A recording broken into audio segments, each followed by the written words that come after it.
A história começa num mundo mágico compartilhado por 9 raças: os Dragonites, os Elfos, Honest, os Anões, os Demônios, Elfos Negros, Centauros, Ferinos e Humanos também, dentre os quais nasceu um jovem aventureiro chamado Light. Querendo dar à sua família uma vida muito melhor, o Light ele se despede da sua cidade natal e parte em busca de dinheiro e poder. Ao chegar numa grande cidade, Light acaba sendo empurrado pela multidão, mas continua procurando pela guilda dos aventureiros ali. Ele entra numa guilda, se apresenta à recepcionista e pergunta se ele deseja de alguma forma se registrar como novo aventureiro e tudo mais, e quando ele confirma com a sua cabeça, ela explica que ele começaria no nível mais baixo, que seria o rank F, perguntando se ele possui alguma habilidade especial. O Light, ele acaba respondendo que ele tem uma habilidade chamada Gacha ilimitado, né, que acaba permitindo ele rolar cartas aleatórias e invocar elas, e quando ele invoca um garfo quebrado diante dela, a recepcionista fica sem palavras. Envergonhado, o Light ele tenta fingir que os talheres não são a única coisa que ele pode invocar, mas as suas próximas tentativas acabam resultando apenas em um monte de lanches estragados. Decepcionado com a falta de sorte no pior momento possível, Light começa a suspirar e a recepcionista confirma que ele realmente merece o rank mais baixo. Depois de receber as suas cartas de aventureiro ali, ele pergunta sobre as missões e ela orienta a procurar o quadro de trabalhos da guilda. Quando ouviu isso, o Light ele ficou constrangido. A recepcionista percebeu que ele não sabe ler. Sentindo pena do seu compatriota, o humaninho brabinho, ela foi lá sem instrução nenhuma e disse para ele, lendo as ofertas de trabalho e tudo mais. Animado por poder finalmente ganhar algum dinheiro, o Light aceita alegremente as tarefas mais simples. Depois de um dia de trabalho duro, ele conseguiu dinheiro suficiente para alugar um quarto. No entanto, um grupo de ferinos o derruba e acaba que eles começam a zombar dele, enquanto o líder da gangue pega o seu dinheiro. Light implora por misericórdia, mas o cruel homem-lobo acaba o golpeando com um forte gancho, fazendo ele cair novamente. O lobo provoca por mendigar por trocados e vai embora friamente, rindo junto com a sua gangue. Mesmo caído no chão, ninguém da multidão acaba ajudando o nosso garotinho, até que uma gentil elfa o levanta. Surpreso por todos os aventureiros ao redor, Light se afasta assustado. Vendo seu medo, a elfa abraça ele para confortá-lo, enquanto os passantes ali zombam dessa cena toda. Chocado por uma bela elfa surgir do nada ali e se sujar por causa dele, o Light acaba aceitando sua ajuda para se levantar. Os aventureiros se apresentam como membros da Concórdia das Tribos, né? Um ferino chamado Giro aparece explicando que cada membro representa uma das 9 raças e a elfa se apresenta como Sasha. Ela então apresenta os demais membros: o Drago, Diablo, Albeiro, Nano, Sion e Santor, complementando 8 das 9 raças. O Light descobre que o grupo está em busca de um humano para poder simbolizar a união de todos os povos do seu mundo. Quando o Giro aparece lá, estendendo a mão para convidar ele, o Light ele fica atônito por alguém precisar dele de fato, e aceita o convite com felicidade. Logo, o Light começa a explorar uma caverna chamada Abismo, né, o Abyss, junto com o seu novo grupo. Um enorme verme começa a atacar eles, só que Giro corta ele em pedaços antes que pudesse feri-lo. Outro verme aparece ali, surpreendendo por trás, mas Sasha o elimina com o seu arco. Ela repreende ele por ser tão descuidado, lembrando que eles estão explorando uma masmorra mais perigosa do mundo, onde ele poderia morrer muito fácil. Sentando-se então do lado dele, ela começa a curar os seus ferimentos ali. Percebendo o comportamento carinhoso de Sasha, os outros membros começam a zombar dela por mimar demais o Light. Agora, corando como um tomate, a Sasha tenta negar que tenha qualquer sentimento por ele e insiste que só está protegendo um companheiro do grupo. Enquanto os demais ignoram as suas desculpas, Sasha fica ainda mais nervosa, então Drago intervém e anima Light, dizendo que ele faz um chá excelente para o time. Motivado, o grupo então segue mais fundo na masmorra, e quando param diante de um beco sem saída, Light acha que é hora de uma pausa e começa a preparar o chá. No entanto, o Drago interrompe e diz que não precisa de chá, porque eles estão expulsando o Light do seu grupo. E o Light pensa que é uma brincadeira, mas o Drago repete as palavras de forma fria, deixando ele chocado. Giro confirma que ele está fora ali e o Light pergunta o motivo. Giro responde que o grupo não precisa dele, enquanto Sasha o olha com desprezo por sua ingenuidade. Mesmo Sion e Nano começando a zombar de alguma forma dele, do Light, né, por ser tão patético, os demônios nessa hora se mostram aliviados por finalmente poderem se livrar dele. E o Light pergunta por que eles estavam sendo tão cruéis, depois de toda aquela bondade que demonstraram anteriormente. E o Giro começa a revelar que toda aquela gentileza era só uma farsa para convencer ele a se juntar ao grupo.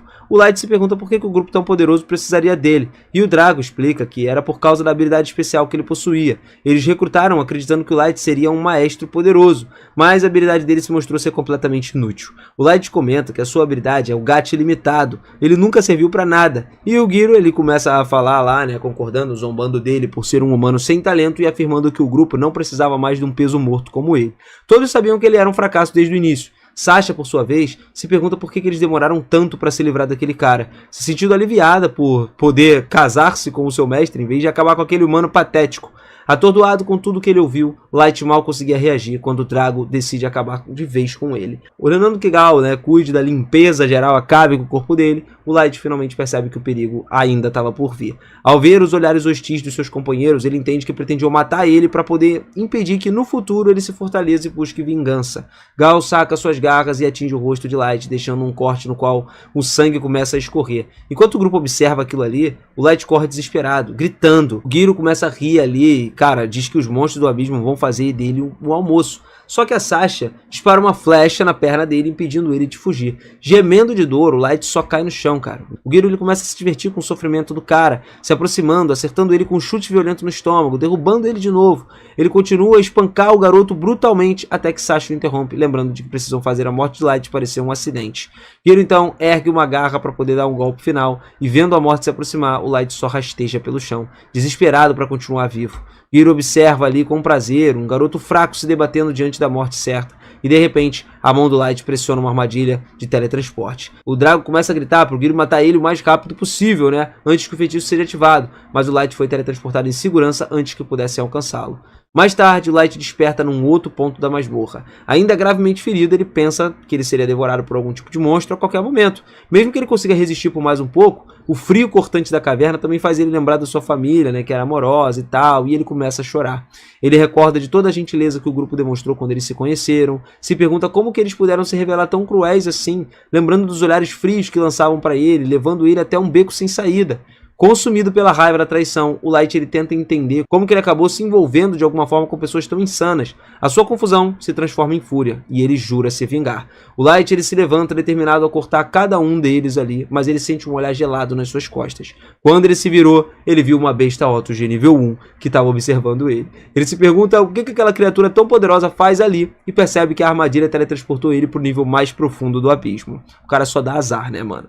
Enquanto o Otto se aproxima, o Light pensa numa forma de escapar e começa a usar desesperadamente sua habilidade de gasto ilimitado. Ele reza por um milagre e num último frenético toque, ele invoca um enorme círculo mágico. Incrédulo, o Light observa o dispositivo liberar uma aura poderosa, invocando uma antiga fada, reconhecendo ele como seu mestre. A misteriosa fada, ela corta o monstro então em pedaços como se fosse uma cebola, e o resto, literalmente despedaçado da criatura, cai no chão. A fada pousa graciosamente e diante dos olhos chocados do Light, ela limpa a bagunça com um simples movimento das mãos antes de se virar para ele. A fada caminha até o Light, ajoelhando-se humildemente e cura todos os seus ferimentos com magia. Ela pede desculpas por ter curado ele sem permissão, dizendo que não suportava ver ele ferido. E o Light ele se apresenta, ainda sem acreditar que ele acabou de invocar a fada mais poderosa do mundo. Encantado com o seu nome, a fada o repete ali diversas vezes, e jura lealdade absoluta a ele. Sem saber quem ela é, o Light só pergunta o nome dela. Então ela revela que é Mai, a empregada eterna, de nível 99.999. Mai explica que ela é uma carta super ultra rara do gacha do Light. E ele fica surpreso, diz que o gacha só produzia lixo e tudo mais, não acreditando que ele tivesse conseguido invocar alguém tão poderoso assim. Então, vendo o rosto entristecido dele, o Light finalmente concorda e Mai agradece pelo favor. Em seguida, ela acaba pedindo para examinar a habilidade de gacha do Light. E, cara, ele fica surpreso nesse momento, descobrindo que ela possui habilidade de avaliação. A Mai explica que é só uma das suas pequenas habilidades, antes de pedir sua nova permissão, obviamente. E assim que o Light concorda, o olho da Mai começa a brilhar enquanto ela o examina, percebendo que o gacha concede a ele várias camadas de proteção secreta. Mai fica impressionada com o poder da sua habilidade. Ela começa a explicar que o gacha ele parecia inútil porque o Light estava em áreas sem mana, só que no abismo super carregado, o gacha absorve a mana ao seu redor, aumentando as chances de ele conseguir uma carta rara. Mai então descreve todas as classificações das cartas do gacha ilimitado, desde o rank mais alto, que é o extra rank, super raro, ultra power, até as categorias normais ali e o erro. E o Light ainda não entende completamente, então a Mai esclarece que na superfície ele nunca poderia obter bons resultados por causa da escassez de mana ao seu redor. Ela elogia ele por ter descoberto o verdadeiro poder do gacha e por ter entrado num abismo para aumentar suas chances de um sorteio raro. Só que Mai observa que foi extremamente perigoso ele ter se aventurado sozinho. Mas o Light a corrige, revelando que ele entrou no abismo com seu grupo, apenas para ser traído por eles ali e o seu corpo foi torturado por todo mundo. Ao lembrar dos abusos e das zombarias cruéis, ele começa a chorar enquanto conta essa história. O Light ele recorda como seu antigo grupo ridicularizava ele por ser um humano patético. Ele reclamava de todas as provocações cruéis, dizendo que só queriam ganhar a vida honestamente para sustentar sua família e tudo mais. E Mai observa enquanto ele desabafa, completamente devastado pela traição brutal ali dos seus companheiros. Por fim, o Light cai de joelhos, tomado pela dor, dizendo que nunca perdoaria bestas cruéis por machucá-lo. Então, ele segura uma flecha cravada na sua perna enquanto derrama lágrimas, e Mai o abraça em silêncio. Em seu caloroso abraço, o Light se acalma e para de chorar. Mai ele diz que jamais poderia compreender a profundidade do seu sofrimento, mas que usaria todo o poder para dar a ele alguma retribuição que merece. O Light então olha chocado enquanto Mai jura colocar todos os traidores diante dele num piscar de olhos. Quando ele tenta impedi-la de se levantar, Mai pensa que ele é bondoso demais para o próprio bem, então ela alerta para não ser tão misericordioso. Mas o Light responde que ele acabou nessa situação por causa da sua própria fraqueza. Ele diz que não quer abusar do poder dela por vingança e promete ficar mais forte para poder punir o grupo todo ali com as suas próprias mãos. O Light acredita que Mai acharia uns ideais ali ingênuos e tal, mas ela promete apoiar o seu objetivo sem hesitação. Depois que Mai declara ter total fé nas suas habilidades, o Light sorri, fica muito alegre, e ela também retribui o sorriso ao Light antes do seu gato ali invocar outra ferramenta poderosa do abismo. Mai começa a observar fielmente enquanto o Light começa a construir o seu império. Alimentado pela mana infinita do abismo agora, grandes círculos mágicos o cercam, invocando as ferramentas supremas para sua busca de poder. No futuro, bem no meio da masmorra lá do abismo, o Light usou sua habilidade de gacha para construir uma nação inteira e invocar um exército de servos muito poderosos, que são obcecados por ele e pagam muito caro por um copo de água de banho.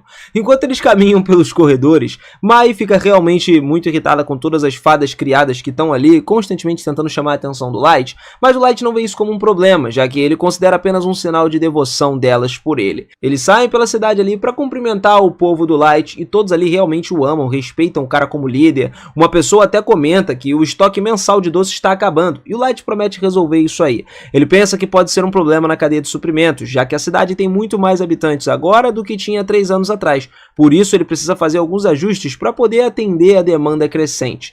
Enquanto isso, o Light pergunta a Mai se ela sabe de algum outro cerco de elite que ele invocou, o que eles estão fazendo nesse momento. Ela responde que Oyuki está simplesmente ocupada dormindo nas redondezas do abismo e que Ellie tem se dedicado a pesquisas de novas magias para ajudar o Light a alcançar os seus objetivos. Ele fica muito grato, por estarem fazendo tanto por ele, mas percebe que Mai não mencionou Nazuna, então se pergunta o que ela tem feito ultimamente. Mai explica que Nazuna ela está apenas patrulhando o interior do castelo por enquanto, mas não é porque precisam de uma segurança adicional, é porque ela é burra demais para ajudar qualquer coisa que não envolva luta. Enquanto isso, dentro do castelo, nós vemos a Nazuna caminhando alegremente pelos corredores, despreocupada, mas enquanto não causa problemas, eles geralmente deixam ela fazer o que ela quiser. Quanto ao Light, agora é hora da sua sessão diária de treinamento. Então ele vai lá encontrar com um dos seus invocados de elite, o Jack. Mesmo tendo todos esses subordinados poderosos para protegê-lo, o Light ainda quer se tornar uma pessoa forte e ser forte o bastante para lidar com as coisas sozinho. Por isso ele costuma sair para treinar em combate com o Jack, e depois de 3 anos dessa rotina, ele já é capaz de lutar de igual para igual, com ele ali e tudo mais. De volta ao castelo, Nazuna ainda está andando ali sem rumo, até se esbarrar com algumas criaturas encarregadas da limpeza naquele dia. Ela diz que estão numa missão de patrulha super importante, as criaturas elogiam ela por estar fazendo um ótimo trabalho, só que na verdade, a gente sabe que não é isso. Elas estão apenas tentando bajular a garota, para no final dos contos conseguir um favorzinho, e estava funcionando muito bem. Agora que a Nazuna estava de bom humor, elas dizem que tem um lugar especial que gostariam que ela patrulhasse por elas, e Nazuna concorda sem pensar 2 vezes. Poucos minutos depois, Nazuna bate na porta ali do quarto do Light, mas para sua surpresa, Mai é quem atende. Ela pergunta o que Nazuna está fazendo ali, e Nazuna responde orgulhosamente que está patrulhando, o que tecnicamente é verdade, mas pensando melhor, ela se pergunta o que Mai está fazendo dentro do quarto do Light, já que ele deveria estar treinando com Jack naquele momento. Mai tenta inventar uma desculpa e diz que estava apenas limpando o quarto do Light enquanto ele estava fora. Só que, enquanto falava, Nazuna conseguiu entrar no quarto, e claramente não parece que Mai estava limpando nada. Na verdade, se Nazuna tivesse que adivinhar, ela diria que Mai estava rolando na cama do Light e cheirando o travesseiro até pouco tempo atrás. Mai começou a entrar em pânico e diz que isso fazia parte da sua técnica especial de arrumar as camas. E a Nazuna, sem perceber o quão absurda a explicação soa, acredita completamente e começa a elogiar ela por fazer um ótimo trabalho. Cara, só dá maluco nesse negócio. Falando em trabalho, a Nazuna finalmente se lembra de que as fadas criadas pediram que ela entregasse uma mensagem para Mai. Basicamente, elas estão cansadas da Mai manter o quarto do Light só pra si, porque também querem cheirar um pouquinho, né? Digo, limpar as coisas ali dele. Nazuna não entende muito bem o motivo de tanta confusão, mas Mai compreende que essa mensagem é perfeita. Então, ela dá a Nazuna uma pequena recompensa ali pelo esforço e manda ela embora. Depois de entregar a mensagem, Nazuna vai até a confeitaria comprar um doce com o dinheiro que Mai deu pra ela, e em seguida ela acaba esbarrando com o Yuki em um dos terraços ali. E a Nazuna fica surpresa vendo a garota ali, já que achava que o Yuki tava fora, né? Em uma missão de vigilância ou algo do tipo. No final das contas, o Yuki não parava de miar, então Nazuna não tem a menor ideia do que ela estava querendo dizer. Normalmente o Light conseguia decifrar aqueles miados, o que significavam, mas o melhor palpite de Nazuna é que o Yuki de alguma forma queria que ela destruísse toda a floresta por nenhum motivo específico. E sinceramente, Nazuna provavelmente faria isso sem ninguém corrigir ela. Por isso, o Yuki é forçada a sair do personagem e falar normalmente para explicar que ela só veio entregar uma parte do mapa que tinha terminado. Nazuna então começa a rir e fala que o Yuki deveria ter dito isso desde o começo. Então ela pega o mapa e segue para continuar sua patrulha. O próximo destino dela é a Sala do Trono. Depois de certificar de que não tem ninguém por perto, ela começa a esfregar o trono do Light ali, já que não conseguiu ver ele durante todo o dia. Mas enquanto faz isso, ouve de repente um som muito alto de um estalo. Pro seu horror, ela percebe que acabou de quebrar uma das asas de um dos enfeites do trono. Então ela sabe que ela vai se meter numa grande enrascada se alguém descobrir. Daí ela tenta consertar o suficiente ali para que o objeto pareça intacto. Mas, tipo assim, ele tem que ficar intacto e se quebrar novamente quando alguém aparecer, entendeu? Tocar naquilo ali. Depois disso, ela foge muito rápido. Do lado de fora, o Light e Jack terminam finalmente a sessão de treinamento. Eles decidem encerrar o dia aos banhos ali e relaxar. E o Jack comenta que o Light estava ficando muito bom em controlar o seu corpo e quase não tem mais ninguém forte o bastante para acompanhar ele lá embaixo. O mesmo provavelmente vale para as pessoas na superfície, mas o Jack o alerta para não ficar confiante demais, porque eles não sabem o que pode estar esperando por eles lá em cima. O Light diz que entende isso, que precisa estar preparado e promete não deixar o seu poder subir a sua cabeça. Assim, ele não vai cometer erro nenhum quando chegar a hora da sua vingança. Enquanto isso, Mai convoca o seu escritório ali as 4 fadas criadas que enviaram aquela mensagem para Nazuna e ela não parece nada contente. Pergunta se elas sabem por que elas foram chamadas e as fadas fingem ignorância, mas a Mai lê a carta em voz alta, palavra por palavra, né? Já tinha feito Nazuna confirmar que foram elas que falaram tudo aquilo, assim não tinha como elas escaparem da punição. Todas começam a recuar, pedindo desculpas, tentando minimizar o ocorrido, dizendo que só fizeram aquilo por preocupação com a Mai, afirmando que não sabem se ela anda muito preocupada e quiseram aliviar a carga de trabalho dela assumindo a limpeza do quarto do Light, e talvez cheirando 1 ou 2 travesseiros enquanto isso, mas esse não é o ponto. Mai também acaba se mostrando decepcionada pelo fato de terem feito a Nazuna realizar um trabalho sujo por elas, dizendo que talvez tivesse considerado o pedido se elas tivessem coragem de entregar a mensagem pessoalmente. Ela informa que o pedido foi negado e que até o novo aviso as 4 seriam encarregadas de limpar todo o corredor que leva até a Sala do Trono, sem poder usar nenhum tipo de magia para acelerar esse processo, tá? Nessa hora as criadas ficaram em choque, porque limpar aquele corredor gigantesco à mão levaria uma eternidade, mas a Mai diz que ela não acha que seria uma tarefa difícil. Pelo contrário, ela estava fazendo um favor para elas, já que sendo todas ali do nível 500, elas precisavam se esforçar muito se quisessem algum dia alcançar o nível dela. Além disso, a Mai informa que em breve vai à superfície numa missão pro Light, e as 4 terão que assumir suas tarefas enquanto estiverem ausentes. Mais tarde, as 4 criadas se reúnem no seu quarto furiosas com essa punição, acreditando que não é justo serem castigadas apenas por fazerem reclamações simples e dizendo que não é justo que apenas a Mai possa desfrutar do perfumezinho do Light, né? Mas como ela é a mais forte de todas, não tem como enfrentar a mulher. Então, Prime sugere envenená-la, mas uma das outras diz que já pesquisou isso e Mai é imune a qualquer tipo de veneno, então seria inútil. Sem saber o que fazer, todas começam a suspirar, lamentando o quanto elas desejam limpar o quarto do Light e cheirar a sua cama. Uma das meninas vai além ainda, diz que ela quer usar um dos garfos que o Light já usou. E ao ouvir isso, as outras começam a chamar ela de pervertida, dizendo que ela passou dos limites. Essa mesma menina começa a se defender, dizendo que todas fariam o mesmo se tivessem a chance e que não poderiam negar isso. No fim, percebe que todas são obcecadas, né? Não tem jeito. E pensando bem, Mai também não é muito diferente delas. Mais cedo naquele dia, ela acordou na cama do Light e o fato dela ter sido a primeira pessoa invocada por ele significa que, por sabe-se lá quanto tempo, os dois já ficaram sozinhos na masmorra juntos. E naquela época, o nível do Light era muito baixo, tá? Tão baixo que ele não seria capaz de se defender de nenhum monstro. Por isso é provável que tenha ficado agarrado a Mai o tempo todo. As outras garotas começam a enlouquecer de ciúmes só de pensar que a Mai pode ter feito coisas indecentes com o Light ali em algum momento. Então a Refume lá, que é uma das meninas, tem a brilhante ideia de transformar toda aquela energia de ciúmes numa maldição. Elas se sentam à mesa e começam a entoar rapidamente várias orações ali para que a Mai morra. Infelizmente para elas, a Mai estava do lado de fora da porta o tempo todo, ouvindo cada palavra que elas estavam falando ali.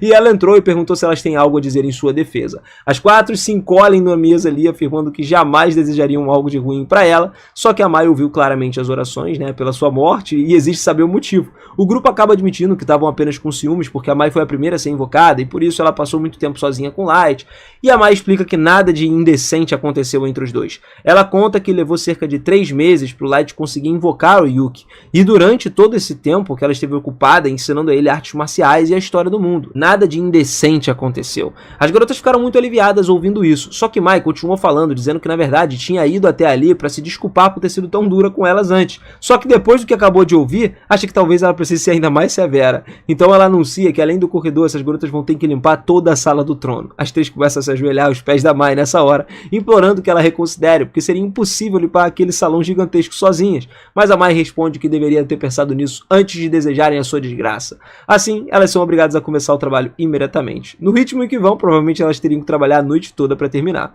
Enquanto o Refume tira o pó do trono ali, uma das asas do enfeite acaba quebrando, se solta e cai, deixando todas em silêncio, cientes do enorme problema que elas acabaram de se meter, né? Lógico. Enquanto isso, Nazuna tá lá deitada na sua cama, completamente despreocupada com o que tá acontecendo. Na manhã seguinte, o Light sai e encontra o Yuki, Nazuna e Ellie, né, na frente do portão principal, e Nazuna fica particularmente animada em vê-lo, já que não conseguiu falar com ele no dia anterior. Light tenta ir direto ao ponto, mas de repente um Rockhound ali aparece do nada. Embora o Light já seja forte o bastante para que a criatura não represente uma ameaça, ele começa a tremer um pouco de medo ao lembrar do Jin que quase morreu enfrentando um desses monstros. As outras ficam furiosas com o atrevimento de um simples cão em assustar o seu senhor e começam a discutir planos para exterminar toda a espécie. O pobre animal nem tinha feito nada demais, tá ligado? Mas ele percebe ali que o único movimento em falso poderia selar o seu destino, então ele se deita no chão e começa a choramingar de medo. O Light diz aos outros ali que não tem necessidade de se irritarem tanto, porque ele tá bem. Aproximando-se do animal e acariciando ele para mostrar que não tem perigo, ele até se desculpa com o cão por ter assustado tanto. Afinal, se não tivesse interferido, né, suas servas realmente teriam exterminado a espécie inteira sem hesitar.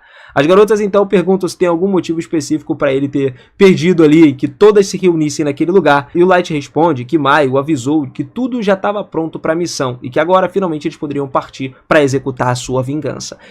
Por isso agora é o momento de se preparar, porque uma das presas mordeu a isca e ele conta com elas ali para cuidar do primeiro alvo e iniciar sua vingança que ele preparou por 3 anos. Por outro lado, o garoto se encontra na cidade, onde ele é ovacionado por todos. Enquanto ele está caminhando, cruzando com o humano ali, e como de costume aproveita para humilhar esse humano aí, um tempo depois ele se encontra num restaurante. Seus puxa-sacos não param de bajular ele, elogiando as suas habilidades, a sua grande percepção.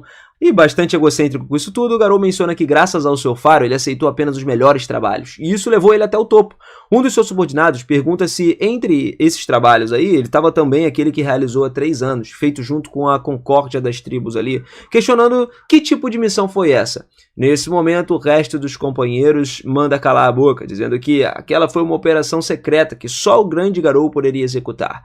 Ele se desculpa com eles, mas afirma que é obrigado a manter o segredo, enquanto pensa que na verdade aquele foi o trabalho mais fácil da sua vida.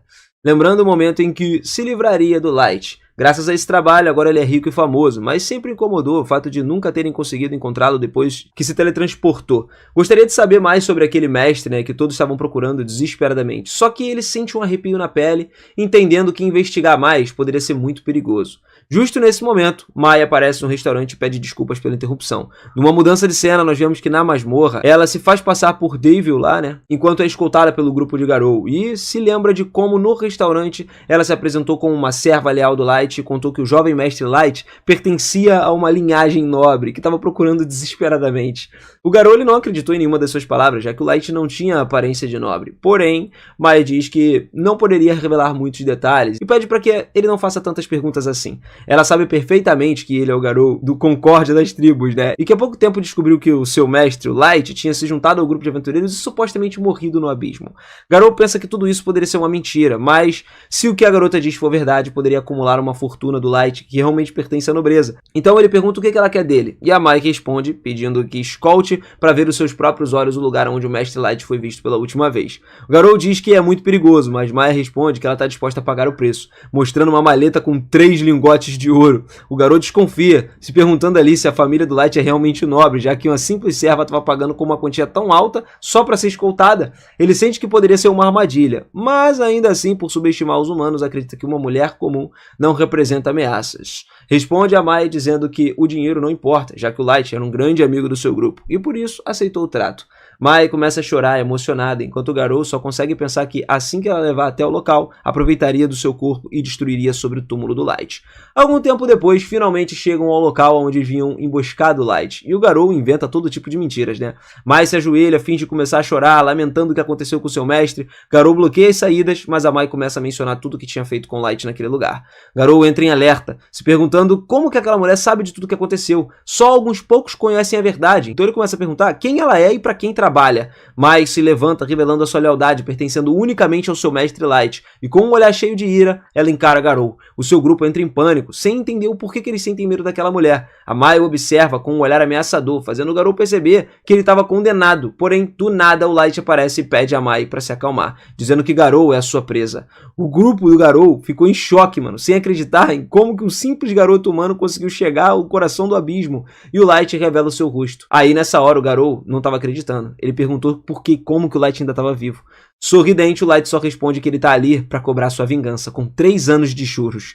Garou começa a rir, perguntando se um simples humano de nível 15 voltou para se vingar dele, um homem besta de nível 150. Ele diz que não faria a menor ideia de como sobreviveu, mas que cometeu um erro da sua vida absurdo em mostrar o rosto diante dele, porque uma vez morto, levaria o seu corpo e seria coroado pelo rei dos homens besta. O Light, decepcionado, pergunta ao Garou se ele não tem curiosidade de saber como ele continua vivo e qual é a relação com a Mai. E o Garou admite que tem razão, porque ele não consegue medir o poder daquela estranha serva dele. Mas isso não importa, já que 2 humanos não poderiam fazer absolutamente nada com todo o seu grupo, composto por guerreiros acima do nível 130. Além disso, pouco lhe importava como Light sobreviveu, acreditando que provavelmente foi graças àquela mulher, né? Light responde que ele não está totalmente errado, mas o Garou não perde tempo e ordena que o eliminem. Em só um instante, Mai então arranca a cabeça de 2 dos subordinados do Garou, e o Light agradece por ter intervido, mas pede para que ela bloqueie a saída. E o Garou não consegue acreditar no que ele acabou de ver. Basicamente, as crianças derrotando seus companheiros com uma facilidade absurda,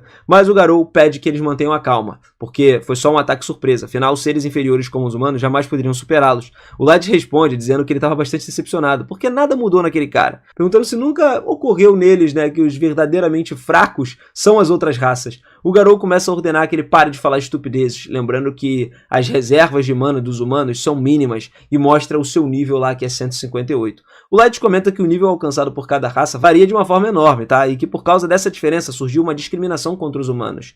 Gar começa a gritar que por essas razões os humanos são lixo, mas o Light pede então que explique por que 2 dos seus homens estavam caídos no chão. Daí o Garou respondeu que ele deveria ter usado algum tipo de objeto mágico, e rapidamente todos começam a avançar contra o Light. Só que o Light derrota todo mundo com maior facilidade, e depois ele se aproxima do Garou perguntando se ele já se cansou. Cegado pela raiva, vendo o Light olhando para cima, o Garou ele recua e avisa que ele faria o Light pagar por se achar alguém superior, e quando na verdade não passa de um inútil, tá? Sem perder muito tempo, ele invoca a sua besta mágica, o Fenrir. E aí, confiante, ele avisa para se preparar para sofrer com a sua arma secreta, que era um Fenrir de nível 500. O Light ele só suspira, mencionando que ele é pateticamente fraco, cara.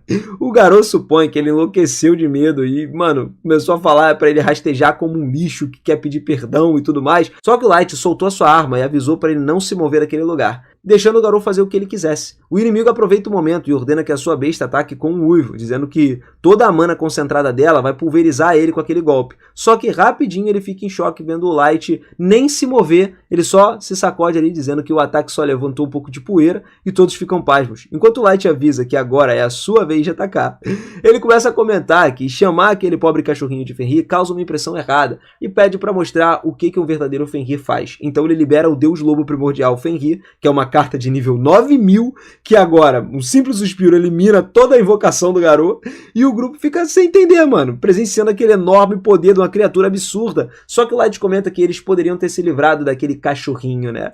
Ao mostrar o seu nível, o Garou e os seus homens se espantam, perguntando-se como um humano não podiam chegar apenas no nível 100. Incapaz de acreditar, o Garou diz que, cara, ele deve ser um impostor, já que parece exatamente igual a 3 anos atrás. O Light então revela que ele está usando um bracelete da juventude, o qual impede o seu envelhecimento, e mantém ele assim, para lembrar toda a dor dele. A raiva, o desespero que ele sofreu naquele tempo, tudo isso já passou. O Garou entende que ele não pode derrotar aquele monstro e começa a implorar pela sua vida, revelando que apenas seguia ordens da Federação e culpando os outros membros por ataque daquele dia. Eles gritaram que era mentira, mas o Light se aproximou e pediu informações sobre o tal mestre. O motivo de terem tentado eliminar ele, mesmo sabendo que não era o verdadeiro alvo, foi diferente. E o Garou respondeu que realmente não sabe nada e que desconhece o motivo de terem tentado matá-lo.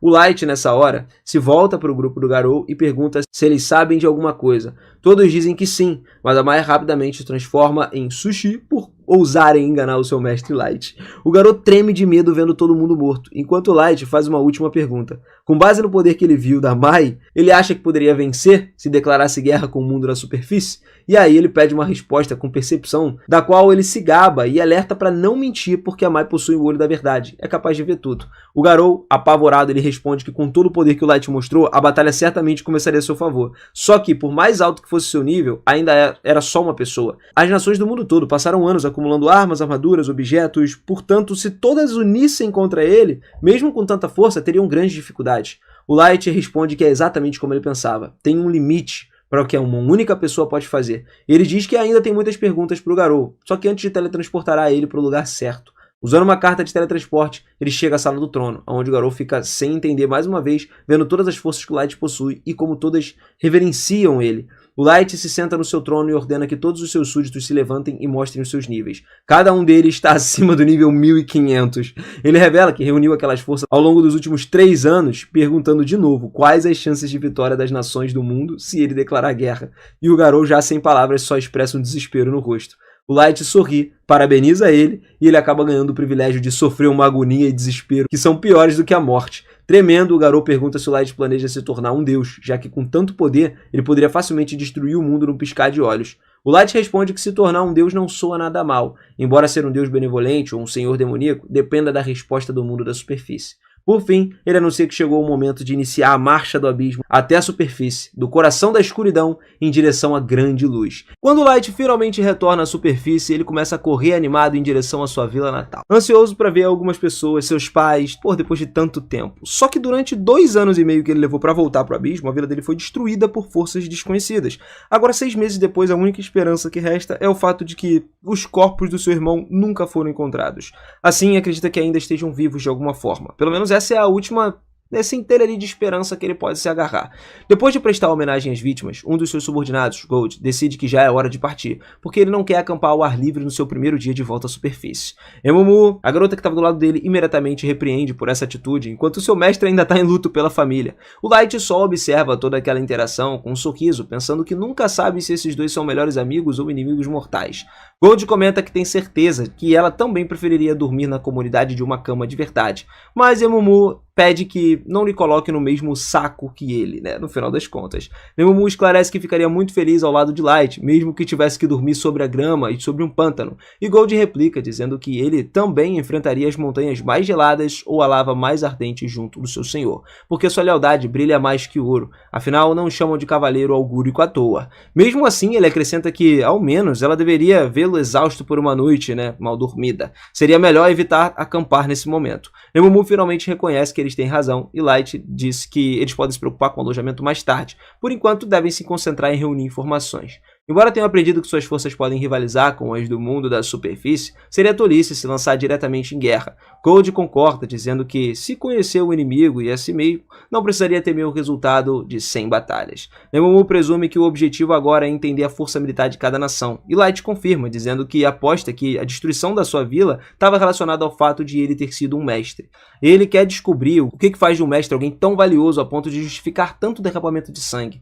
E só de pensar nisso, o sangue dele começa a ferver. Enquanto o Show treme sob seus pés de tanta fúria, o Light menciona que, se a verdade por trás de tudo for realmente perversa, então ele transformaria esse mundo no inferno ardente. Até mesmo Nemomu, né, se mostra preocupada vendo ele naquele estado. E o Gold começa a advertir para conter esse tipo de ira quando estiverem na cidade, já que poderia acabar matando alguém. O Light se acalma rapidamente e se desculpa, prometendo ter mais cuidado. Em seguida, ele usa suas habilidades para invocar a máscara do tolo, justamente para ocultar sua identidade, né? Assim, o Light se despede dos seus pais e finalmente parte com os seus subordinados. Enquanto eles voam em direção ao próximo destino, Nemomu pergunta ao Light qual seria sua primeira missão na superfície. Gold pede que ele tenha cuidado com as palavras, e Light lembra que, quando estiverem na superfície, ele não será o Light, mas sim Dark. E Nemomu se desculpa pelo erro, e Gold explica que, obviamente, eles não podem usar o nome verdadeiro ali, ou a concordância das tribos, e descobriria eles. Com isso resolvido, Light informa que vai registrar Dark como um aventureiro e subir no posto realizando missões. Assim ele vai poder obter algumas informações mais valiosas. Por hora, o foco vai ser aumentar o seu nível como aventureiro. Gold e Nemomu concordam com isso e logo avistam algo no horizonte. Eles presumem que seja Dagas. Então Light decide pousar e seguir a pé ali a partir daquele momento, né? E poucos minutos depois vem um grupo de anões tentando roubar a carroça de um humano. O pobre homem apenas implora que não machuque seu filho, mas os anões claramente não têm boas intenções. O Light confirma que as coisas não são muito civilizadas lá em cima, e nesse momento a armadura reluzente de Gold chama a atenção dos anões. Nemomu repreende imediatamente, mas Gold apenas ri, dizendo que não seria o cavaleiro augúrico sem os seus brilhos ali que o caracterizam. Os anões os ameaçam, dizendo que matariam o humano e o filho caso não se rendessem, e o Light pronuncia uma única palavra. Em questão de segundos, todos os anões estavam amarrados graças a Gold e Nemomu. O homem e o menino ficaram atônitos, vendo o tamanho da força dele, e o humano oferece levá-los até Dagas em sua carroça, né, como uma forma de agradecimento. O garoto fica empolgado, comentando que nunca tinha visto humanos derrotarem anões tão rápidos assim. Eles deviam ser super fortes. E como estavam indo para Dagas, cara, um homem presume que o seu objetivo seja entrar e explorar a masmorra, já que aparentemente eles devem ser um grupo de aventureiros famosos. Light então esclarece que eles na verdade são só aspirantes a aventureiros e querem visitar Dagas para poder se registrar na guilda e subir até o rank A. A informação surpreende todo mundo, tá? Mas o homem diz que eles estão indo no lugar certo. Afinal, Dagas é a cidade mais ao sul do Reino dos Anões e fica exatamente na fronteira com o Reino Humano e leste do Reino Élfico a oeste. Então assim, embora haja muitas disputas entre os países, a masmorra local é de alta qualidade, atrai muitos aventureiros, torna a cidade bastante próspera, apesar do seu caráter rural, e tem também uma boa quantidade de humanos reunidos ali, o que permite que o homem consiga administrar uma pousada voltada para eles. E depois de algum tempo, finalmente eles chegam a Dagas. O homem os deixa na entrada da cidade, e antes de ir embora, ele se apresenta como Carnel e pede que passem na sua pousada, caso planejem pernoitar por ali. Quando se preparam, o garoto comenta que é um pouco estranho novatos serem tão fortes, e Carnel concorda, dizendo que a situação deles deve ser especial. Nemomu e Gold finalmente podem ver como são as cidades da superfície, já que é a primeira vez em que os dois visitam. Gold observa que tem muitas lojas vendendo armas, armaduras, tudo pela região, e Light explica que isso se deve à grande quantidade de aventureiros, além do Reino dos Anões ser especializado em ferraria. Uma vez dentro da guilda, então, confirma que o Light tinha razão. A maioria das aspirantes aventureiros é humana. No entanto, percebem também que os humanos praticamente se encolhem diante das outras raças, o que significa que eles também são maltratados ali. Ao se dirigirem à recepção para registrar o Light sob o nome de Dark, Nemomu imediatamente causa um alvoroço, exclamando que o seu mestre não é um rank F. A recepcionista responde que todos começam no mesmo nível, porque é o que ditam as regras, né? Nemomu insiste, dizendo que Dark deveria ser a exceção, já que ele é o mestre supremo acima de todos os outros. A recepcionista recusa novamente e Light se inclina para se desculpar pelo comportamento do seu subordinado, afirmando que está feliz em começar o rank F. Depois de se registrarem com sucesso no Grêmio, Nemomu chora por ter arruinado tudo ao ponto do seu mestre precisar se desculpar por ela. Gold não perde a oportunidade de provocá-la, mas Light tenta consolar ela para que pare de chorar. Pouco depois decidem ir à pousada de Carnel, onde Light diz que gostaria de alugar o último andar por um mês. Ele também pede educadamente, que ninguém, nem mesmo os funcionários, suba até lá durante a estadia dele. Light oferece uma grande quantidade de moedas de ouro para compensar o incômodo, mas Carnel se recusa rapidamente, dizendo que não pode aceitar dinheiro de alguém que salvou sua vida. Mesmo assim, o Light pede que considere isso apenas mais uma das suas ordens. Então, Carnel acabou aceitando, prometendo que vai providenciar tudo que for necessário. Tudo ocorreu conforme seus desejos. Já no quarto do hotel, o Light usou a habilidade para liberar o silêncio, interferência mágica e detecção em todo o andar superior. Com isso, em questão de segundos, eles eliminariam qualquer objeto mágico problemático que pudesse vigiar eles ou ouvir a sua conversa. Ele pediu para que todos relaxassem, mas Nemomu disse que entendia porque que ele tinha escolhido, né, passar por um aventureiro no mundo da superfície. No entanto, apesar do seu grande poder, sempre existia a possibilidade que saísse ferido lá de cima. Por isso, poderia ter permanecido no abismo e simplesmente dado ordens para cuidar de tudo. A mão do Light de repente se fechou num punho, interrompendo Nemomu para perguntar se, por acaso, ela está tentando excluir ele do seu próprio plano de vingança. Nemomu imediatamente respondeu que jamais se atreveria a fazer algo assim, mas todo lugar começou a tremer devido à fúria no momento, tá? Então ela se ajoelhou no mesmo instante e implorou perdão, dizendo que tinha passado dos limites e que queria que ele esquecesse tudo que ela disse naquele momento. O Light observou ela com raiva, mas o momento foi interrompido pela risada de Gold, que comentou que tem coisas ali que um bom homem deve enfrentar. Não importa o perigo que aconteça, que eles representem, o seu mestre buscava obter retribuições com as suas próprias mãos, sem intermediários, e isso era digno de aplausos. Light sorriu e finalmente se acalmou. Depois, ele se aproximou suavemente de Nemomu para se desculpar, dizendo que sabia que ela estava apenas preocupada com a sua segurança, mas que as suas emoções tinham dominado ele. Nemomu recusou o pedido de desculpas, dizendo que a culpa era dela por ter ido longe demais e queria que ele permitisse que ela renovasse o seu juramento de lealdade. O Light aceitou com certa relutância isso aí, mas Nemomu nessa hora segurou seu pé com devoção e o beijou suavemente. Light sabia que o beijo no pé era um gesto profundo de respeito e que muitos líderes exigiam isso dos seus seguidores, mas achava tão constrangedor que não era algo que ele gostasse, né? O momento foi repentinamente interrompido por Gold, que comentou o quão fetichista a cena parecia. Depois de um breve silêncio, Nemomu gritou pedindo que ele não transformasse a sua demonstração de devoção por Light em algo pervertido.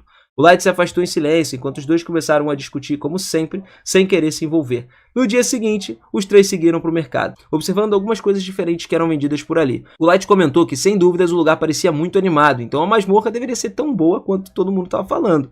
A brilhante armadura de Gold chamava muita atenção, fazendo as pessoas ao redor começarem a falar sobre ele, também sobre Nemomu, né, pela sua aparência. Alguns também comentavam sobre a estranha máscara do Light. Ele sabia que combinava perfeitamente com a sua personalidade sombria, embora talvez chamasse atenção demais.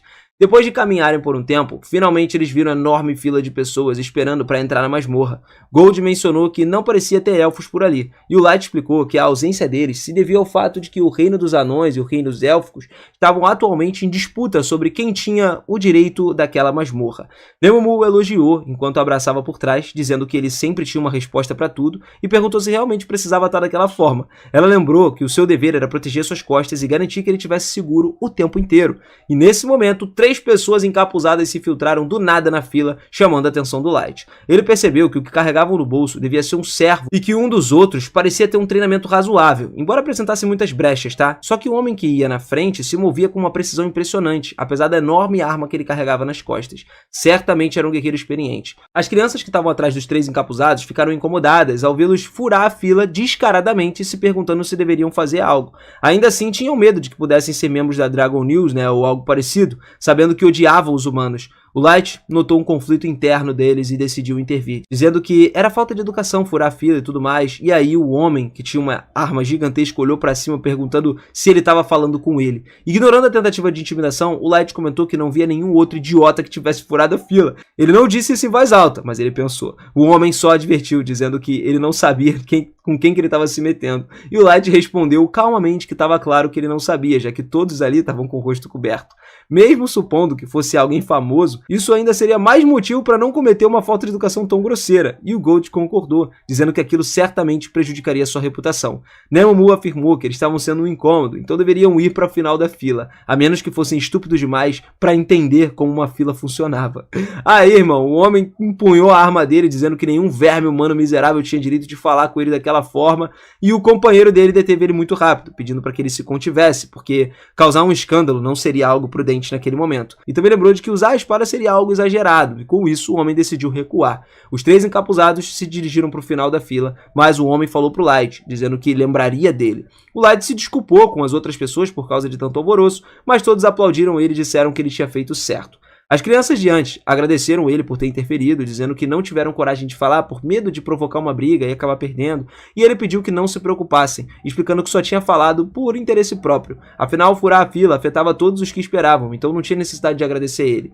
De repente, uma das crianças perguntou a Gold se sua armadura era realmente feita de ouro. Claramente curiosa, né? As outras repreenderam por ela ser tão intrometida, mas as pessoas ao redor também queriam saber. O Light já começou a pensar, putz, gente fofoqueira, né? Que isso? Aí o Gold se preparou para para se exibir, mas Nemumu rapidamente interrompeu e disse a todos que a armadura era totalmente falsa. Explicou que seria inútil fabricar uma armadura de algo tão maleável quanto o ouro. A criança de antes comentou que então ele era apenas um exibido com uma armadura chamativa de mau gosto. E o amigo calou ele imediatamente e se desculpou pelo mau comportamento. Mas o Light diz para não se preocupar, tá? Ele explicou que o Gold usava aquela cor da armadura para simbolizar a dedicação ao código da cavalaria. O Gold concordou, dizendo que não existia cor melhor para representar o brilhante exemplo que oferecia para todos os cavaleiros. E o Light sabia que isso ajudaria a ganhar uma certa notoriedade como grupo de aventureiros, tá? Uma das crianças perguntou se era a primeira vez que ele explorava a masmorra daquele lugar, e o Light admitiu que era óbvio que tinham notado, né? A criança disse que os andares daquela masmorra eram muito mais extensos do que qualquer outra, por isso era muito comum que os aventureiros acampassem lá dentro. Só que notou que eles não carregavam equipamento para isso, então supôs que era a primeira vez. E o Light agradeceu pela informação, mas a criança minimizou ali e se desculpou por não poder ajudar mais. Quando as crianças entraram na masmorra, Gold comentou que não sabia que a falta de equipamento era um problema, né? E denunciaria eles tão fácil. E o Light explicou que eles estavam acostumados demais a usar uma caixa de itens para armazenar suas coisas. Então o Nemumu perguntou se deveriam levar algumas bagagens falsas para disfarçar. Finalmente chegou a vez deles entrarem na masmorra e o Light disse a Nemumu que teria que pensar nisso mais tarde. Nemumu observou ali todo o entorno, comentou que era a primeira vez que eles entravam numa masmorra diferente do abismo, mas achava muito estranho o fenômeno de existirem em todo o mundo em diferentes formas e tamanhos. Gold mencionou que o jovem líder do grupo, que tinha conhecido antes, disse que aquela masmorra era particularmente extensa, e o Light explicou que teriam que analisar o núcleo da masmorra para poder desvendar o mistério por trás de todas elas, mas que isso se mostrava algo impossível. Mesmo para ele, as masmorras estão cheias de mana, que se torna mais forte quanto mais fundo se vai, e esse poder pode ser usado para criar diferentes coisas, incluindo monstros, armadilhas e também tornam infinitas variáveis. Depois de caminhar por um tempo, eles chegaram numa área aberta com as montanhas e criaturas voadoras, e com isso confirmaram que as masmorras são mundos próprios, completamente diferentes da superfície. Nemumu informa ao Light que não percebeu ninguém em seus arredores imediatos, e sem perder tempo, ele começou a usar o seu dom para liberar 3 cartas: clarividência, ocultação e voo. Graças a isso, eles poderiam voar facilmente sobre a terra, usando clarividência para poder encontrar o próximo andar, e a ocultação para evitar que os inimigos, vissem eles pela rota mais curta possível. Enquanto isso, o homem encapuzado de antes descontou sua frustração nos monstros da masmorra. Ele afirma ser o mais jovem e mais talentoso dos Cavaleiros Brancos do Reino Élfico, aquele que recebeu reconhecimento mais rápido do que qualquer outro graças ao seu puro talento. Ele se apresenta como Kaito, que é o herói lendário com o sangue de um mestre. Mais uma vez, o seu companheiro Yannick tenta acalmar ele, mas o Kaito não tem como. Ele faz ele calar com a raiva, dizendo que aqueles vermes da superfície tiveram a audácia de insultar ele e que sabe que o motivo disso é o seu baixo nível de 1500. Yannick diz que o seu nível não é nada desprezível, já que supera muito os limites típicos dos elfos, tá? E o Kaito, ele discorda, dizendo que, cara, é uma vergonha um herói lendário como ele, que ainda não tem como seu limite ser 1500, cara. Ele só precisa subir de nível, então esmagaria todos os porcos que zombassem dele. Yannick concorda e por isso lembra que eles formaram uma aliança mutuamente benéfica, de modo que não vê problema em colocar os resultados da sua pesquisa a serviço do Kaito. Mas o herói se vira, se afasta ali com desgosto, sabendo que ele não pode confiar nem um pouco naquele elfo negro, e assim planeja enterrar ele quando ele terminar de ajudá-lo a subir de nível. Enquanto isso, o Light abate uma grande quantidade de orcs, pedindo só para que Gold e Nemumu lá peguem as gemas mágicas e deem o dia por encerrado. Afinal, eles só precisavam apresentar ao Grêmio a prova de eles terem chegado até o 3º andar, pelo menos por enquanto, tá? Feito isso, eles retornaram ao 1º andar em pouco tempo, graças aos poderes do Light, e enquanto voavam, o Light notou um grupo de crianças que tinham conhecido antes, que estava sendo cercado por goblins. Eles pararam para observar um pouco, e Gold comenta que os 3 garotos na frente são os combatentes, enquanto a garota atrás oferece suporte com magia.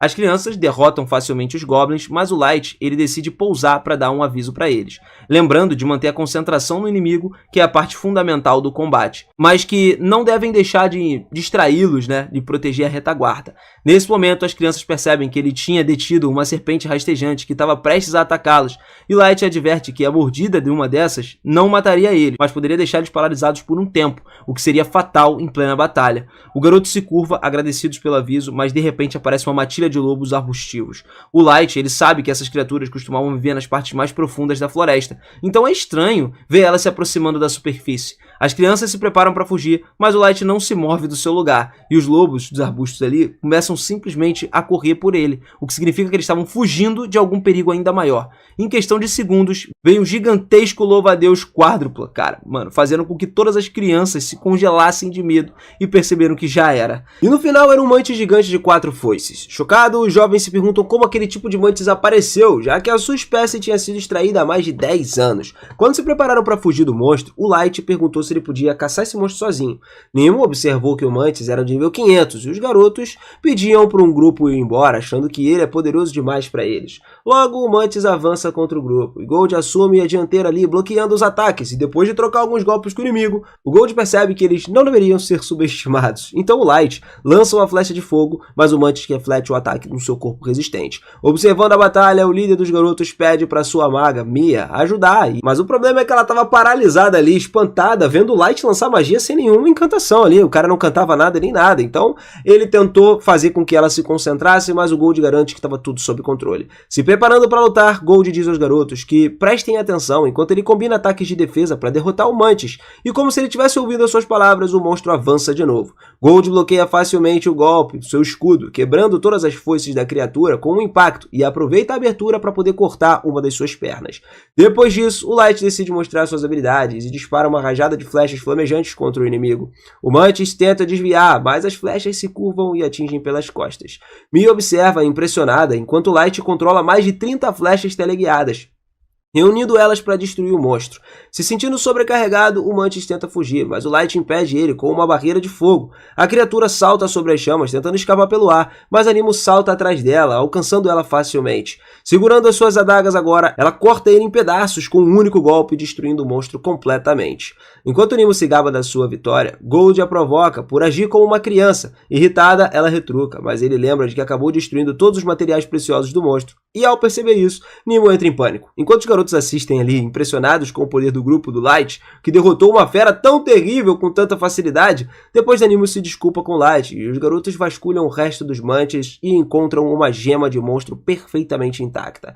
Gold elogia a sorte deles, feliz por Nemo não ter destruído material valioso, e vendo o núcleo, Light pensa que poderia servir como uma prova suficiente que, se apresentar à guilda, vai subir de patente. Os garotos perguntam ao Light se ele pertence ao grupo de alto nível, tentando aumentar o seu ranking, e ele responde que na verdade eles são só de classe F, tá ligado? Deixando todos muito confusos. Mia então usa magia para criar uma enorme bolha de água, ajudando o grupo do Light a se limpar. Gold brinca, dizendo que a sua armadura ainda está brilhando como se fosse nova, e o Light lava as mãos e convida os outros a fazerem o mesmo. Gratos pelo gesto, os garotos dizem que não é nada, já que ele acabou de salvar a vida de todo mundo, e depois disso oferecem um abrigo pro Light para ele passar a noite, né, porque já está começando a escurecer, e mesmo que ele não queira incomodar, o líder revela que a sua irmã Mia está ansiosa para aprender sobre as técnicas mágicas do Light.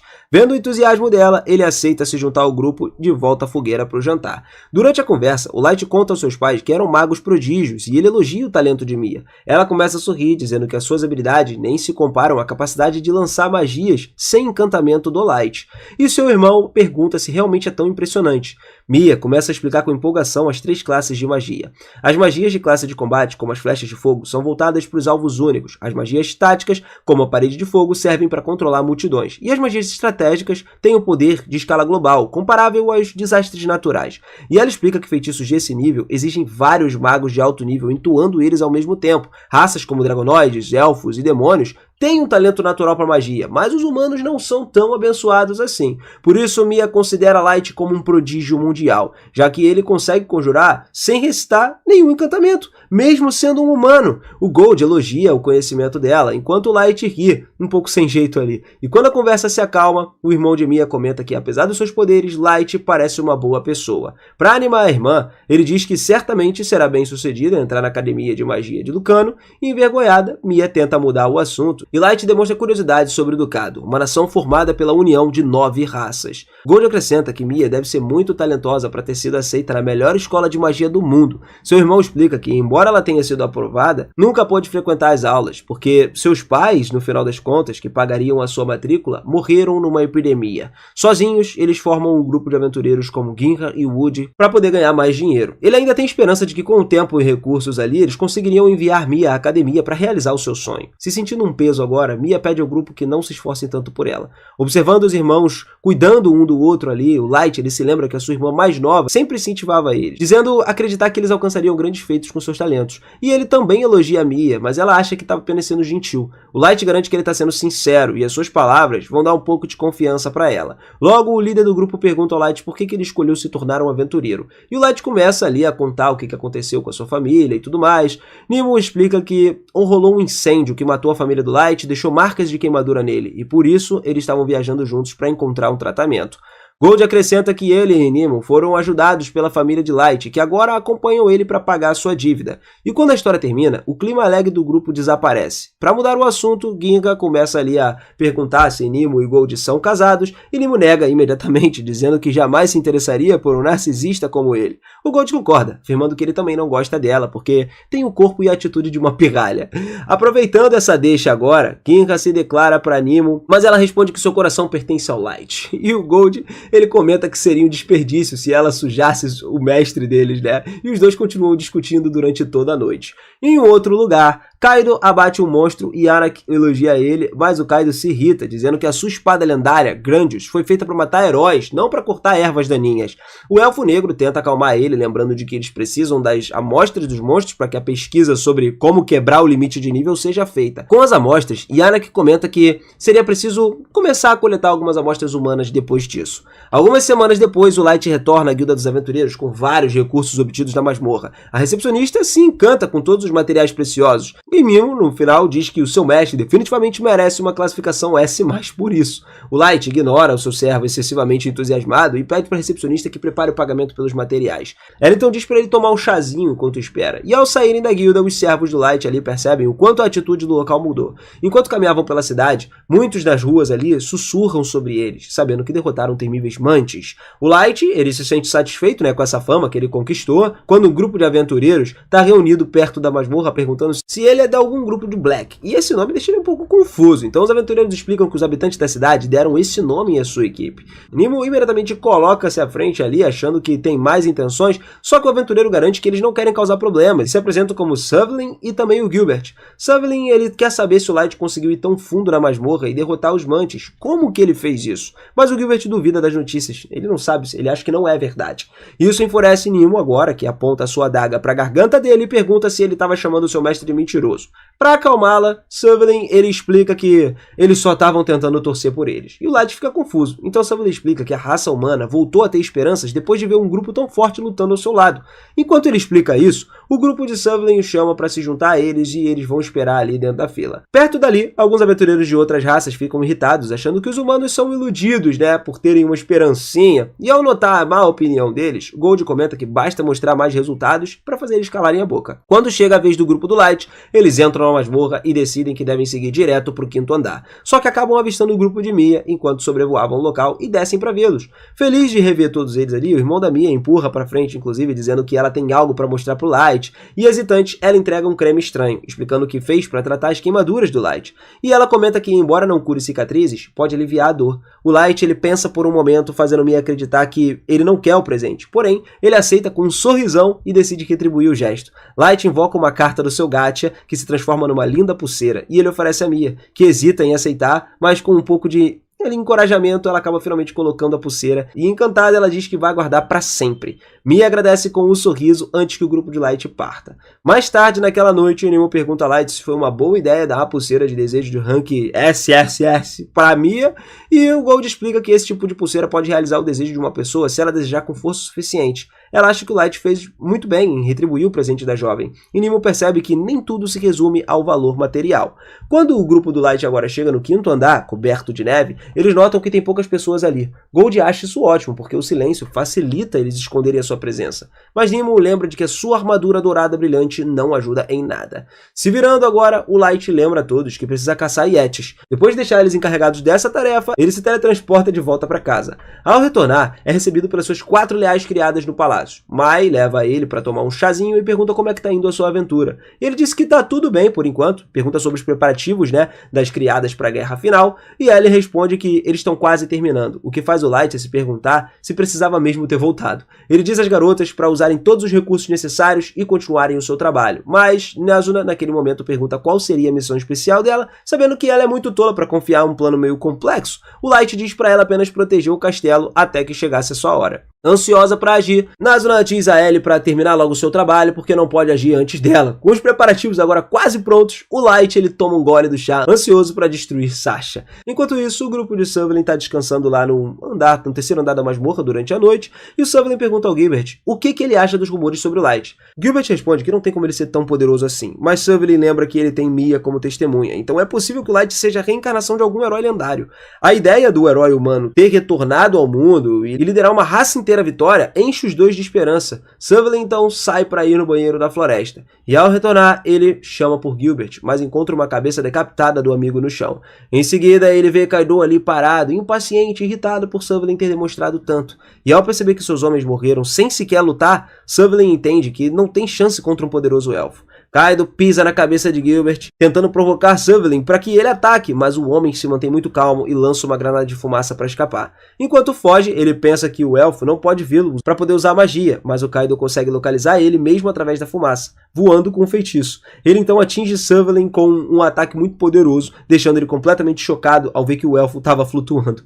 Então, Yanaki agora o derruba com seu cajado e repreende Kaido por ter matado todos os humanos, já que precisava deles vivos para os seus experimentos. Kaido então fala que um único sujeito seria suficiente, mas Yanaki insiste que precisa de mais, porque as suas experiências podem acabar falhando. O sinistro elfo negro então começa a sorrir de forma maníaca, acreditando que os humanos são apenas vermes inúteis e estavam destinados a servir como material para todos os seus experimentos cruéis. No dia seguinte, lá no Grêmio, Nemomu se encontra discutindo com a recepcionista porque estava exigindo que promovesse o seu mestre, o Light, né, que afirma que, porra, o cara é uma pessoa muito capaz e merece um rank S. Só que a recepcionista explica que, embora saiba que ele é muito forte, infelizmente o regulamento não permite, que foi feita já uma exceção para promover ele de F para D direto, e agora ele precisa realizar uma ação verdadeiramente heróica para poder conseguir subir de novo.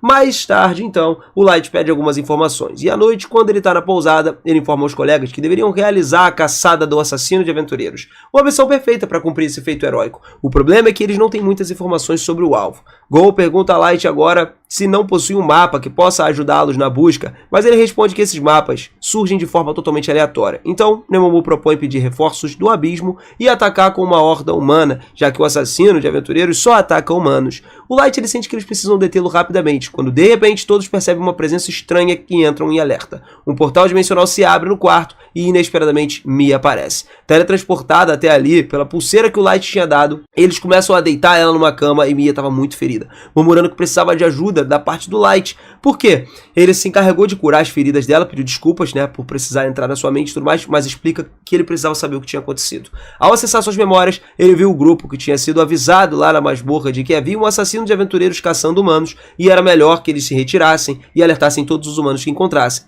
Mas sem perder tempo, os garotos começaram a se afastar o mais rápido possível. Depois de caminharem o dia inteiro tentando sair da masmorra, foram interceptados pelo grupo de Kaito. Aí esquece, irmão, porque eles já estavam lá. O cara estava encapuzado, fingindo ser outro grupo de aventureiros. Os jovens, claramente preocupados, os alertaram de que uma série de assassinatos contra aventureiros estava ocorrendo e que o melhor seria que eles também se retirassem. Kaito entendeu que tinha encontrado cada vez menos aventureiros e agradeceu aos garotos pelo aviso. Contudo, Yanaki comentou que deveria ter sido mais discretos, porque não imaginavam que a notícia se espalharia tão rápido e que o Grêmio já seria tão eficiente assim.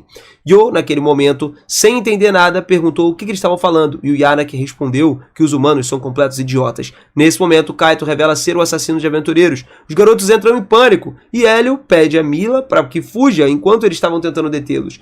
Kaito, porém, não pretende permitir que isso aconteça e sai atacando o Hélio, cortando seu abdômen e tirando dele a vida. Woody e Ginga partem então para o ataque, mas acabam gravemente feridos. Mila está em pânico, fica paralisada, até que um deles se levanta e ordena que ela fuja. Ginga, naquele momento, também, de alguma forma, se levanta para atacar novamente, mas Kaito acaba matando os dois. Yanaki o repreende, dizendo que precisava deles vivos, mas o Kaito responde que esmagaria todas aquelas baratas que resistirem.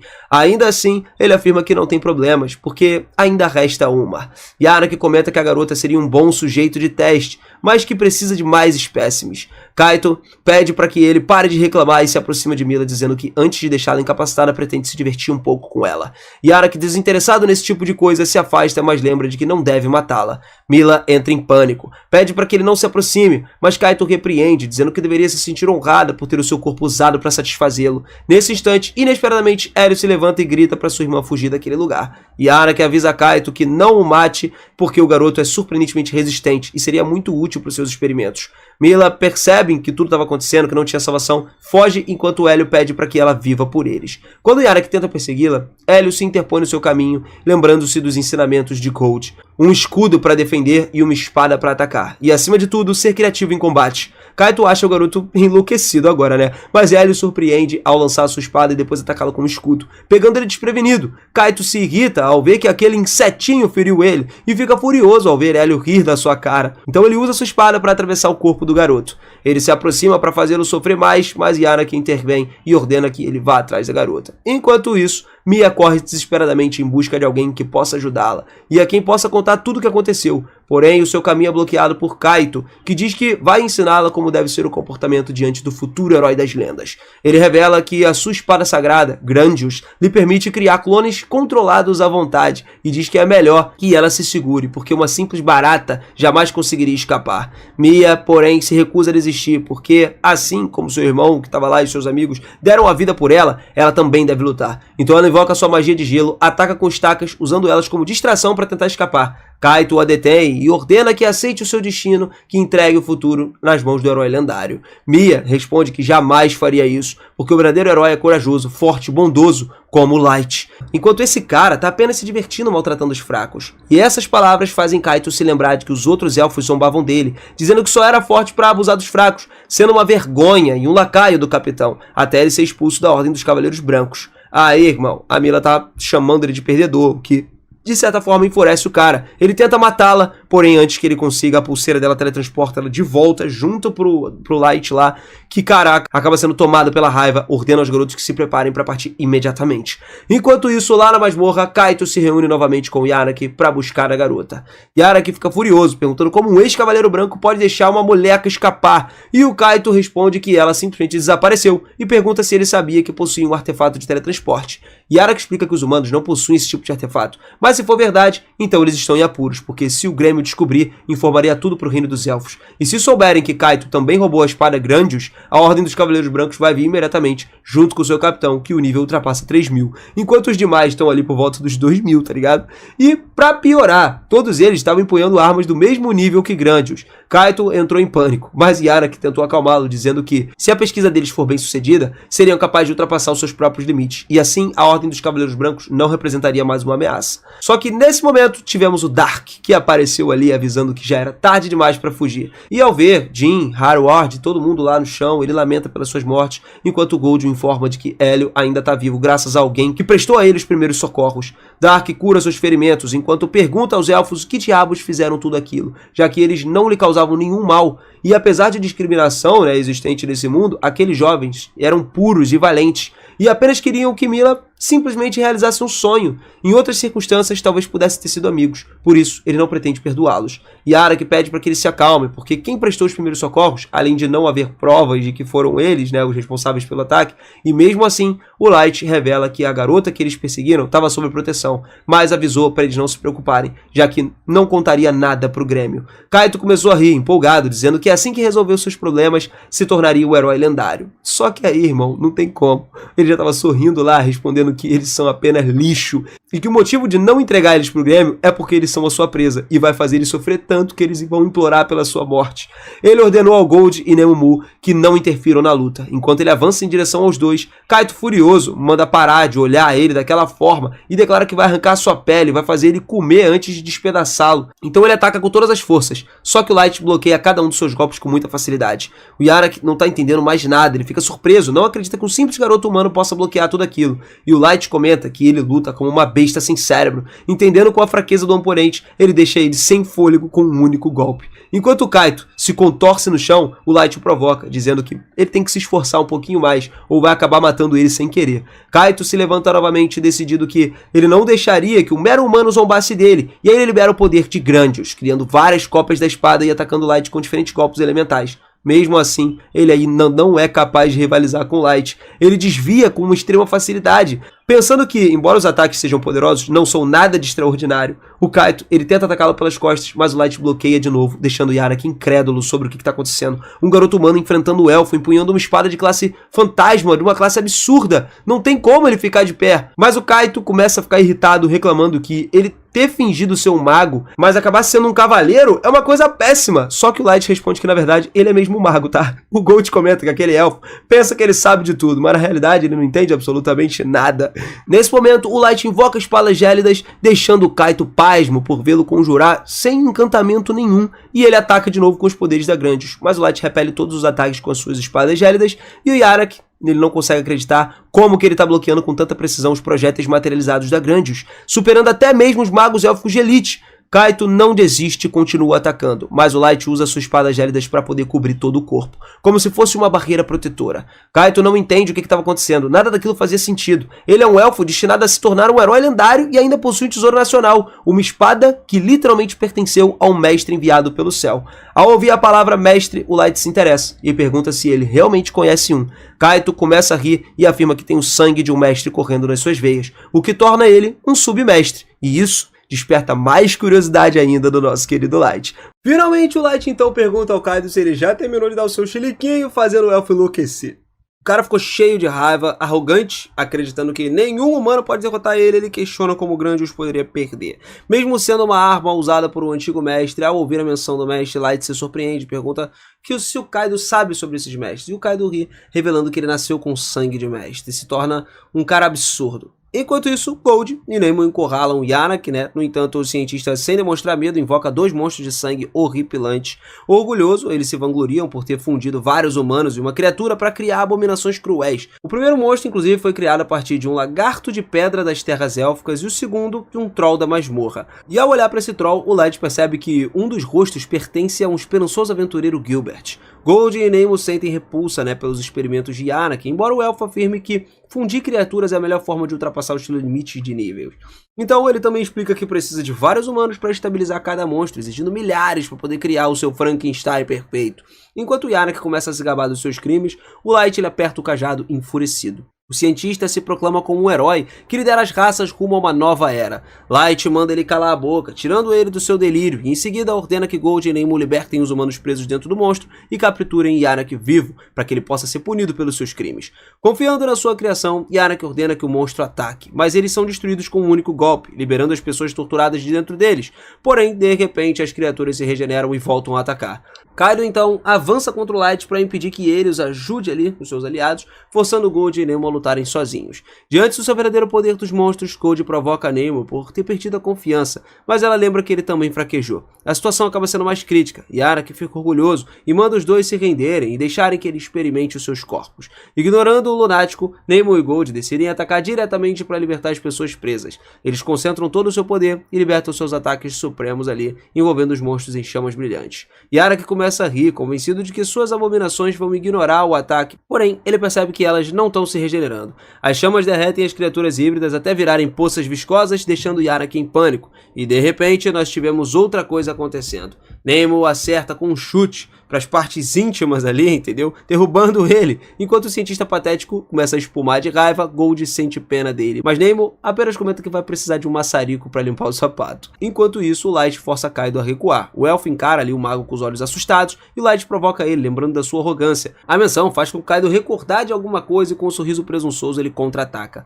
Furioso, ele se levanta para lutar novamente, ergue a espada e libera o seu poder máximo, criando um raio de energia feroz, que era o poder final de Grandioux. Ele ordena que o Light se renda, e o Light até se impressiona com a força liberada, se esquiva do golpe que abre uma fenda gigantesca no chão. Kaido ataca várias vezes, totalmente desesperado para vencer com um único golpe, só que a espada se curva ao redor dele, transformando num chicote flexível como a sua própria lâmina, e observando a distância, Nemo conclui que embora a técnica seja impressionante para alguém do nível do Kaido, isso não é suficiente para arranhar o Light. Desviando dos golpes, o Light comenta que é apenas um truque chamativo. Enfurecido, Kaido ordena que ele pare de fugir, e o Light então interrompe seus movimentos e desafia o Kaido a ferir ele com o seu ataque mais forte. Sem perceber a armadilha, o Kaido só avança, dá o seu golpe final e a espada atinge o Light, e não causa absolutamente nada. Toda a confiança do Kaido se desfaz ali no mesmo instante, incapaz de acreditar que um humano saiu ileso, e ele continua atacando, sem medo, sem sentido. Então Light simplesmente estilhaça a espada mágica com um único golpe e depois acerta Kaido no estômago e lança ele pra longe. Com o rosto ensanguentado, o elfo cambaleia, enquanto Light afirma que vai interrogá-lo. Ele diz claramente que só mataria quando tiver sofrido o suficiente pelos seus crimes. Desesperado, Kaido cai de joelhos e implora pela sua vida em troca de todos os seus segredos ali e tesouros.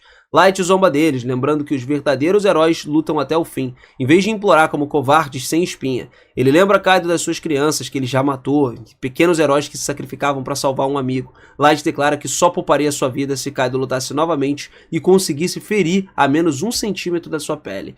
Aterrorizado, o Kaido começa a fugir e o Light lança um raio que perfura a perna dele, incapacitando o cara de correr. E aí agora ele, choramingando como um covarde, implora por misericórdia. O Light se aproxima afirmando o óbvio: Kaido é apenas um pedaço de lixo covarde sem espinha dorsal. Depois de capturar o elfo, Light decide enterrar os aventureiros mortos pro seu próprio abismo. Ele sente pena das crianças, enquanto os elfos sem vergonha perguntam sobre o destino delas. Nemo silencia e Light diz que tem perguntas a se fazer. Yannick sabe que ele estava condenado, enquanto Kaido continua implorando descaradamente pela sua vida, apesar de ter tirado tantas vidas inocentes. O Light ele se enfurece ao usar o feitiço de teletransporte, levando todos diretamente para a sala do trono do seu palácio. Quando abrem os olhos, os elfos perguntam aonde eles estão, e o Light acaba respondendo que eles estão no abismo, deixando todos atônitos. Yannick questiona por que foram levados para a masmorra mais perigosa do mundo, e Nemo explica que eles vivem ali. Chocado, o Kaido afirma que é impossível alguém construir uma casa no abismo. Então, Nemo começa a pisotear os elfos por estarem tagarelando demais, e logo em seguida, as criadas de 4 cabeças ali do Light entram na sala do trono, felizes em ver o seu mestre. Ao entrarem, perguntam quem são esses elfos e o Light revela que se tratam de criminosos hediondos. Assim que descobrem os crimes horríveis cometidos pelos elfos, todas as criadas lançam olhares fulminantes para eles. Cada uma se oferece para abrir os elfos e extrair os seus segredos à força, mas o Light ordena que mantenha as mãos longe deles até que o interrogatório seja concluído. Com o aviso do mestre, todo mundo se acalma, e enquanto o Light se volta pro Gold e diz que ele vai curar Ao ali, né, enquanto tá se preparando para enterrar o Urd e Ginra com a ajuda de Nemo, nesse momento Yannick grita de repente e começa a agir como se Kaido tivesse forçado a realizar os experimentos. Chocado, o Kaido também acusa Yannick, dizendo que foi ele quem capturou todas aquelas pessoas como cobaias. Os dois começam a discutir para provar sua inocência, mas o Light interrompe eles e lembra aos elfos arrogantes das suas ações passadas, quando saíram matando quem eles queriam e agora estão pagando por isso. Light pergunta se as suas vítimas indefesas também pediram misericórdia, deixando os dois em silêncio, conscientes dos próprios crimes. Sem mais nada para dizer, o Light ele só afirma que apenas vai devolver eles a punição merecida. Depois disso, ele visita Mia, que finalmente acorda do seu longo sono. Confusa, ela começa a perguntar onde ela tá, e o Light responde que tá no seu quarto. Surpresa, ela ouve o Light explicando que acabou de voltar de uma missão para poder capturar um aventureiro assassino, e quando Mia pergunta sobre seus amigos, Light mostra o seu irmão ali dormindo em segurança por perto. Só que ele informa que Urd e Ginra infelizmente não sobreviveram, e que faz Mia acabar caindo em lágrimas. O Light nessa hora entrega a ela o que restou dos seus amigos. Chorando, ela segura os restos com cuidado quando Light se retira silenciosamente do quarto. Caminhando pelo corredor da pousada, Light pensa no quanto se arrepende por ter se focado demais na vingança. Ele se pergunta se caso tivesse se importado um pouco mais com as pessoas ao seu redor, poderia ter evitado ouvir o choro doloroso de alguém naquela noite. No dia seguinte, ele informa a guilda de aventureiros que o assassino era na verdade um par de elfos. Com as informações reunidas por ele, a recepcionista acredita que Light merece uma promoção direta para o posto de marinheiro. Surpreso, o Light admite que ele não trouxe provas físicas da captura dos criminosos, mas ela afirma que as informações fornecidas e as vítimas salvas são mais do que suficientes para a promoção. Mais tarde, naquela noite, Light conversa com Mia e Ao lá na pousada e eles decidem que eles estão partindo e agradecem sinceramente por toda a ajuda. Quando Light pergunta o que pretendem fazer a seguir, os dois revelam que eles vão voltar para sua cidade natal. O Light fica espantado, comenta que eles poderiam facilmente encontrar uma nova equipe, mas Mia explica que ela está traumatizada pela experiência na masmorra. Ela diz que só conseguiu seguir em frente porque seus amigos, o Ginra e o Urd, lhe deram uma coragem e que não poderia continuar sem eles. Ao concorda com isso, planejando devolver os restos mortais dos seus amigos à cidade natal. Light então pergunta se Mia pretende frequentar uma escola de magia e ela responde que estudaria sozinha, dizendo que vai ficar muito mais forte da próxima vez que eles se encontrarem. Mia pergunta baixinho se Light realmente vai vê-la de novo e ele sorri, tranquilizando ela, retribuindo o sorriso também. No dia seguinte, Mia e Ao deixam a pousada e Gold aconselha Light a não se preocupar com eles. Nemo concorda, né, dizendo que tá tudo bem melhor quando eles se reencontrarem e tudo mais, e o Light pensa que assumiria pessoalmente a responsabilidade de levar os restos mortais ali de Urd e Ginra para os verdadeiros túmulos. túmulos, assim que pudesse revelar sua verdadeira identidade. Então ele se vira e informa a Gold e Nemo que eles estão voltando para o palácio. Ao retornar, encontra Ellie e Mai lá e pergunta o que descobriram sobre os dois elfos. Mai entrega alguns papéis ali com todas as informações obtidas e Ellie explica que usou a magia proibida para poder extrair os dados diretamente do cérebro deles. Mai garante que ambas interrogaram os elfos minuciosamente, né, para poder tirar cada informação e confirmar cada detalhe. Enquanto Light agora está analisando os documentos, Ellie explica que os submestres são aqueles que têm um parentesco sanguíneo com o mestre, né, o maestro no geral. Esse parentesco permite que eles evoluam muito mais rápido do que os seus semelhantes. E Mai acrescenta que um mestre ele poderia destruir o mundo inteiro se não fosse controlado. O Light ele ficou curioso, acreditando ser impossível uma única pessoa ter um poder desse. Ele então questiona se pode haver mais um maestro vivo no mundo, mas as garotas explicam que essa informação veio apenas de uma memória vaga. Kaido, ao que tudo indica, ouviu isso de um capitão cavaleiro branco. Então o Light acredita que a próxima parada deles é encontrar essa pessoa. Ele pergunta às duas garotas como Kaido e Yana estão, e Ellie então mostra a situação atual. Ao ver eles ensanguentados e completamente destruídos, o Light decide que chegou a hora de se livrar daqueles lixos vivos. Então ele usa sua carta especial chamada Banquete do Homem Morto, que libera uma massa horripilante de algumas bocas sobre os elfos, e enquanto as bocas dilaceram e despedaçam o corpo deles, eles gritam de uma forma inimaginável antes de finalmente desaparecerem para sempre. Assim que esses elfos se vão, Light pergunta a Ellie sobre o plano principal, e ela responde que todos os preparativos já estão concluídos e que podem iniciar a vingança contra Sasha sem problema assim que desejar. Ellie explica que Sasha está noiva do vice-capitão dos Cavaleiros Brancos Elfos, então, ao capturá-lo, eles poderiam obter vantagem facilmente. Satisfeito com o planejamento dela, Light agora ordena que o plano comece imediatamente. E enquanto isso, Sasha conversa com seu noivo, Mikael, sobre a vez em que destruiu a esperança do Light. Mikael acha que deve ter sido uma experiência divertida e começa a relembrar as vezes que ele exterminou as aldeias humanas. E ele comenta que os humanos fazem expressões patéticas quando imploram pelas suas vidas. Sasha concorda, dizendo que eles são criaturas mais feias da Terra. Mikael acha que ele pode ter encontrado a mulher perfeita, alguém tão repugnante e doida por matar humanos quanto ele. Por outro lado, o Light mal pode esperar para finalmente se vingar dessa doidona aí, ansioso para ver a expressão patética no rosto dela enquanto implora por misericórdia. De volta ao continente élfico, Sasha viaja para casa numa carruagem, feliz com seu encontro aí com Michael, né? E ela acredita que é o melhor noivo que poderia ter conseguido. Sua empregada sente orgulho dela, pensando no casamento, né, que estava por vir, e se sentindo meio tímida, a Sasha comenta que ainda falta tempo para o casamento. Mas a empregada insiste que ela deveria começar a planejar sua festa. Os preparativos já estavam em andamento, e de repente a carruagem para do nada quando um homem magro deixa cair algumas mercadorias à sua frente. A dona El fica furiosa, chicoteia o homem desnutrido para poder obrigar ele a trabalhar mais rápido, e Sasha pensa que os humanos são completamente inúteis. Nesse instante, o Light entra no beco escuro e Sasha o reconhece imediatamente. Chocada, ela desce da carruagem e corre em direção a ele, achando que deve estar enganada sobre a sua identidade. Enquanto atravessa os becos, ela percebe que ele desapareceu e logo se vê num beco sem saída. Pensando que era apenas uma imaginação sua, sente alívio pelo Light não estar realmente ali. Só que ao se virar, encontra uma mensagem do Light convidando ela para encontrá-lo na torre gigante. A notícia é demais para Sasha assimilar aquilo tudo, e ela solta um grito de pânico. Logo a sua empregada chega correndo enquanto Sasha imagina que estava prestes a perder todas as recompensas que ganhou na sua missão para poder matar o Light, e depois de ela cair do telhado, o Light diz a Ellie para cuidar do resto. Depois de receber o pedido dele, Ellie começa a se fantasiar sobre o quanto vai prejudicar Sasha por ter magoado o seu precioso mestre. E com todos os preparativos concluídos, eles se viram para dar início à parte final do seu plano de vingança. Em outra parte do quartel élfico, dois soldados chamados Anya e Kia se divertem, atirando adagas em um homem indefeso e amarrado. Perto dali, um elfo pervertido chamado Shafat, ele coloca um escravo humano enquanto seus parceiros observam o capitão elfo assistir aquilo tudo em silêncio com desgosto. Shafat, ele conta ao capitão sobre as aventuras de Kaido com o Yanak e explica que Kaido saiu uma onda de assassinatos e acabou sendo morto por um humano. Então assim, os elfos de alta patente agora querem que a sua equipe vingue ele. Embora Shafat não se importe, já que o Kaido era só um desistente, né, que abandonou eles, mas ele acredita que deveria se vingar do antigo amigo. Enquanto N e Kia estão lá, continuam abusando daquele outro homem, Shafat manda que eles acabem com ele. E aí, elas começam a recusar, dizendo que vão continuar brincando com o escravo quando satisfazem seus desejos, então criticam o outro elfo por cometer publicamente atos degenerados, e ele se ofende. Must diz aos dois garotos ali que deveriam acabar com o sofrimento dos humanos por ser morto pelas mãos de um elfo, que é uma grande conquista no final das contas, né? E o Shafat acha que Must é rígido demais com seus princípios, mas afirma que uma pessoa deve saber quando levar as coisas a sério. De repente, o capitão ordena silêncio, e uma pressão de uma aura absurda cala todos ali instantaneamente. Ele ordena que Anne e Kia parem de torturar o homem e diz a Must para relaxar um pouco. Depois de dar uma ordem a Shafat, que rapidamente põe fim à tortura do escravo humano. Assim que o homem morre, o capitão ordena que Anya e Kia limpem a bagunça. Enquanto elas assentem obedientemente, ele diz a Sasha para se preparar para o trabalho. Enquanto isso, Sasha se emociona ao ver um semelhante morrer. Então, Shafat diz que pode descansar no seu quarto. A garota, assustada, ela foge rapidamente e o capitão diz a Shafat para parar de brincar com os humanos.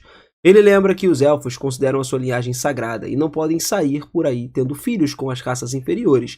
Em vez disso, destaca que os elfos possuem um histórico de casamentos prestigiosos, devem manter essa tradição. Como Shafat aponta, todos pararam de subir de nível apesar de possuírem linhagens poderosas. E o capitão explica que isso se deve à diluição sanguínea pelo cruzamento. Shafat finalmente cede e diz que não pretende ter filhos com uma escrava humana, já que estava só brincando. Ele acha hilário fazer mulheres fracas ali, acreditando que foram escolhidas e depois observar elas tentando agradá-lo. Enquanto isso, Anne e Kia arrastam o cadáver do escravo pelas costas, chamando Shafat de pervertido, com uma mente meio doentia. Então o Shafat pensa que é a hora de se livrar de Sasha, já que estava entediado e tal, e pergunta ao capitão se ele deseja executá-la. O capitão se recusa a se levantar, afirmando que eles devem vingar Kaido para poder trazer uma honra para a rainha élfica, mesmo que Kaido tenha sido um fracasso que abandonou eles. Mais tarde à noite, quando Sasha dorme no seu quarto, ela acorda com um barulho vindo de fora. Ao longe, um círculo mágico aparece e constrói uma torre gigante no meio da floresta. Ellie surge no topo da torre esperando que Sasha chegue por ali. De volta ao quarto, Sasha só observa aquela torre misteriosa pelas janelas e pergunta se é pra lá que o Light a convidou. Em outra parte da floresta, um elfo transporta alguns escravos e quando tá lá, surpreendendo pelos hortos ferozes, né, e temendo por sua vida, o elfo abandona as crianças indefesas e foge enquanto o monstro se aproxima.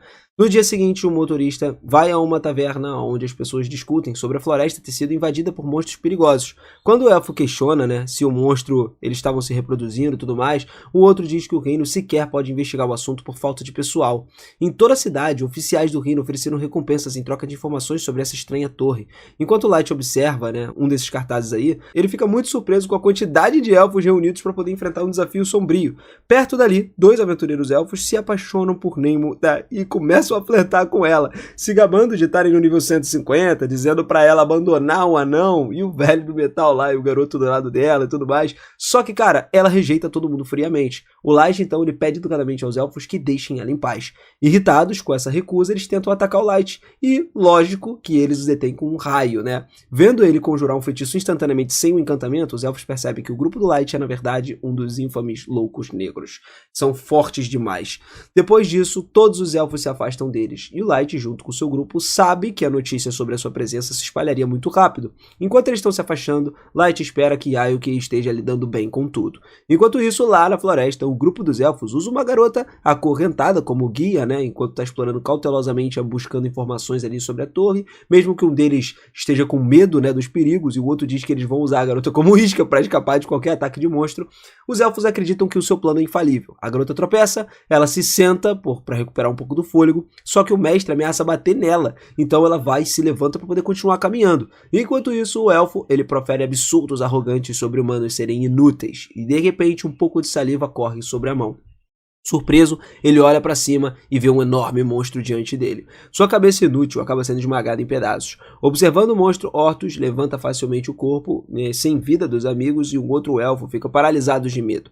Depois, o monstro mata eles e se aproxima do jovem. Vendo a criatura feroz, ela acredita que a sua vida acabou, mas ele vai embora justamente depois de farejar o seu cheiro, antes mesmo que ela tenha chance de comemorar. Alguns bandidos se aproximam, pensando que tiveram sorte de encontrar um tesouro como ela, e a garota acredita que a sua vida está prestes a ficar ainda mais miserável logo depois de conquistar a liberdade.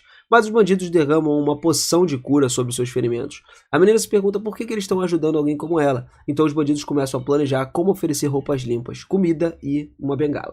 Enquanto isso, o líder informa a Aoki que salvaram muitas pessoas. Enquanto descansa no topo da torre gigante, Ellie pergunta como estava indo a sua missão. Ela se pergunta se estava tudo bem, se estava difícil pra Aoki controlar tantos monstros vagando pela floresta, mas a garota gato diz que ela tá de boa, mano. Surpresa, Ellie pergunta a Aoki se não se importa em lidar com os intrusos elementos que atrapalharem o plano dela. E quando Aok diz que tá tudo sob controle, Ellie começa a duvidar, pensando que o Light colocou responsabilidade demais apenas em uma pessoa. Ellie começou a falar ali, acreditando que Aok poderia cometer um erro ao controlar os monstros e colocar a vida de inocentes em risco. Só que Aok começa a falar que ela tá exagerando, mano. Então Ellie pergunta se o único propósito dela é agir como marionetes do Light sem questionar nada. Aok responde que é exatamente isso que devem fazer, e aconteça o que acontecer, sempre devem obedecer o seu mestre. Ellie acha que estava sendo extrema demais, né, para poder agir como um animal de estimação fiel. Irritada com aquela rebeldia dela, Aok ameaça matá-la por duvidar do plano do seu mestre. Completamente destemida, Ellie pergunta se Aok realmente acha que pode derrotá-la. Aok diz que ela vai tentar, né? Se as ocasiões ficarem sérias entre as duas e forem difíceis, mesmo assim ela vai tentar. Antes que elas possam começar essa luta sangrenta, os bandidos chamam Aok ao chegarem na base, e as duas se acalmam. Lá embaixo, a menina resgatada é entregue ao senhor idoso, que cuida de todos os humanos salvos, e ao deixá-la do lar adotivo, ela é acolhida com segurança. Ao chegar em casa, a garota agradece os bandidos, né, que lhe deixaram, né, para ser cuidada, e a Ellie observa como Aok estava gerando cuidadosamente todos os humanos resgatados. Finalmente, Ellie acredita que pode confiar nela para lidar com a floresta sozinha.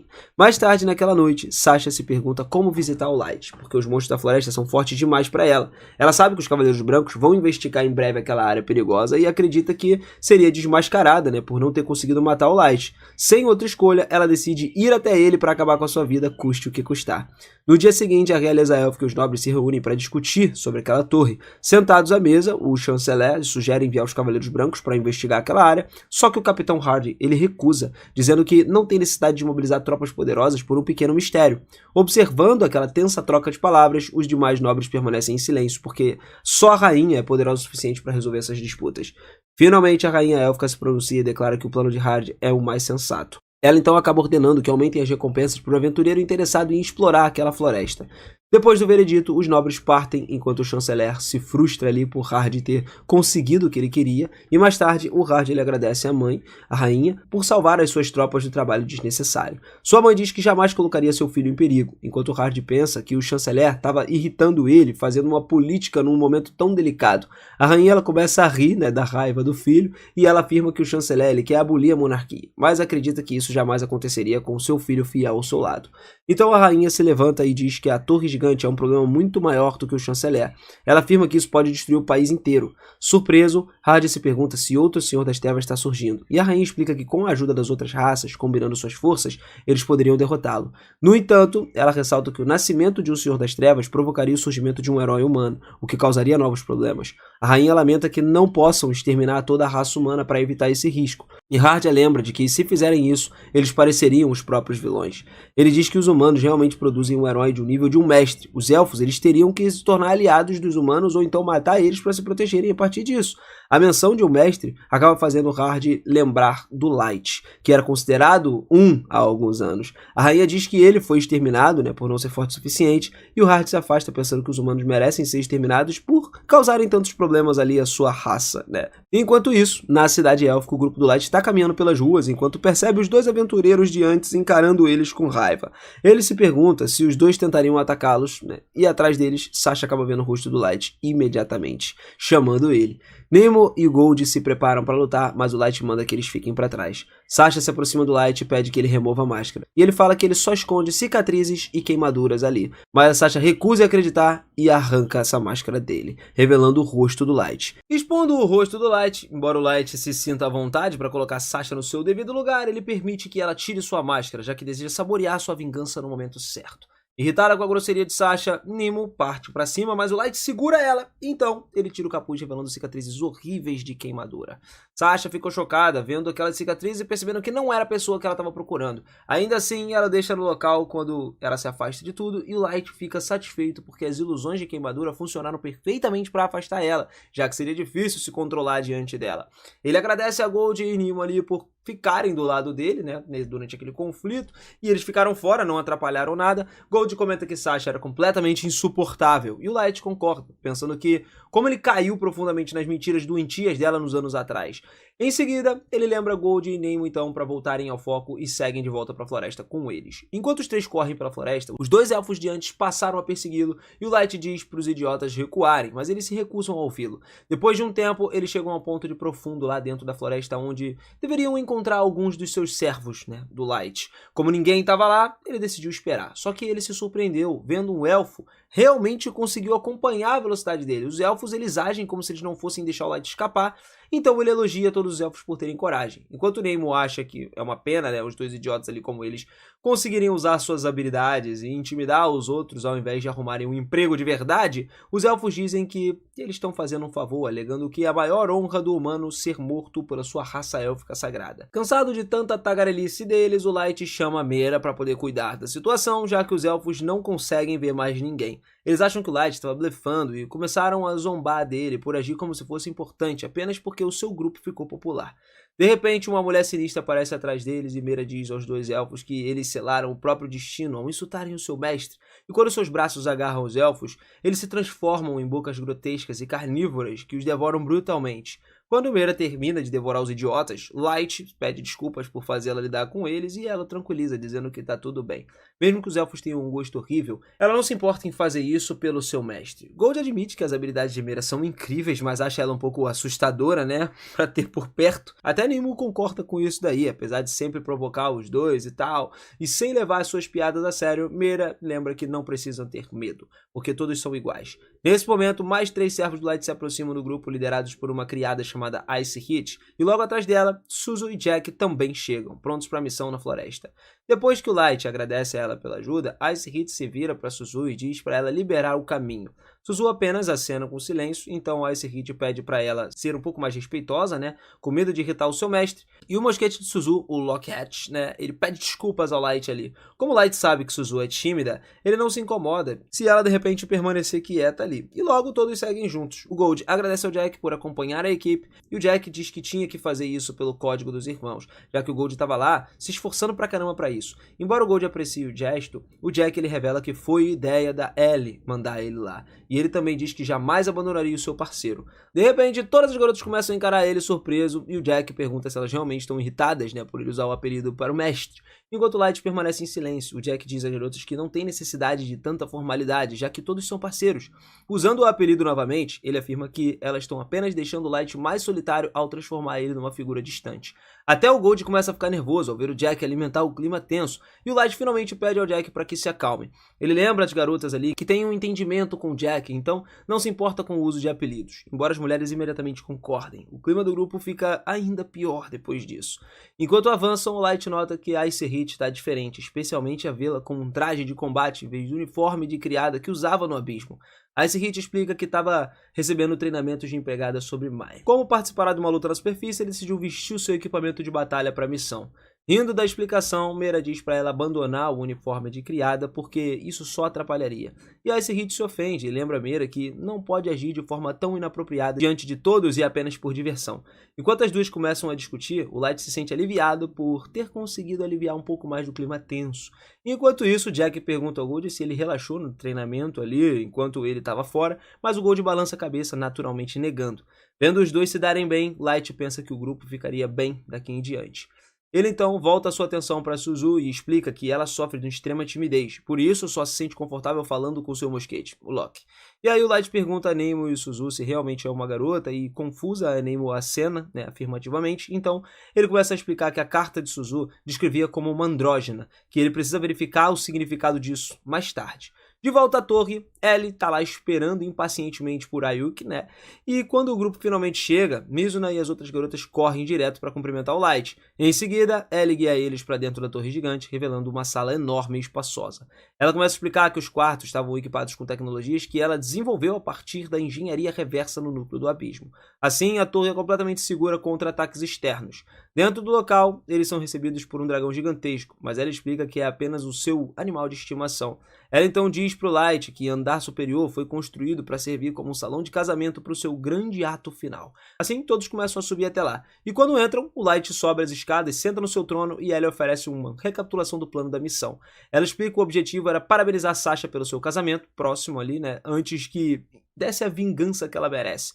Embora ache que o plano do Light estava completo, Ellie revela que adicionou algumas modificações para dar um tempero extra nessa vingança. Ela explica que como os Cavaleiros Brancos Élficos são os guerreiros mais fortes do reino, ela organizou algumas batalhas entre eles e seus soldados para serem esmagados, e ela planeja capturar os Cavaleiros Brancos e cortar o poder do reino élfico, o que permitiria a ela obter todas as informações que precisa sobre os maestros.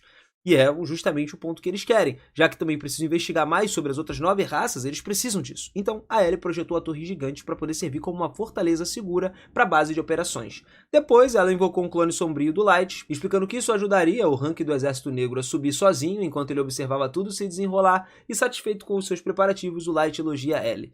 Ela informa a Ayo que estava atualmente atraindo Sasha em direção à Torre Gigantesca usando as suas feras, e na floresta, Sasha estava apavorada com os monstros assustadores ao seu redor. Mas ela continuou avançando em direção à torre porque resolveria as coisas com o Light. Essa era a única forma dela viver em paz. De volta à torre, o Light se pergunta o que acontecerá quando Sasha chegar até lá. Então, Ellie diz que o seu animal de estimação vai recebê-la assim que ela entrar. E do lado de fora, quando a Sasha vê um enorme dragão, ela fica assustada e desiste. Ellie observa a sua saída através da câmera e diz ao Light que Sasha só retornaria logo com os Cavaleiros Brancos para ajudá-la.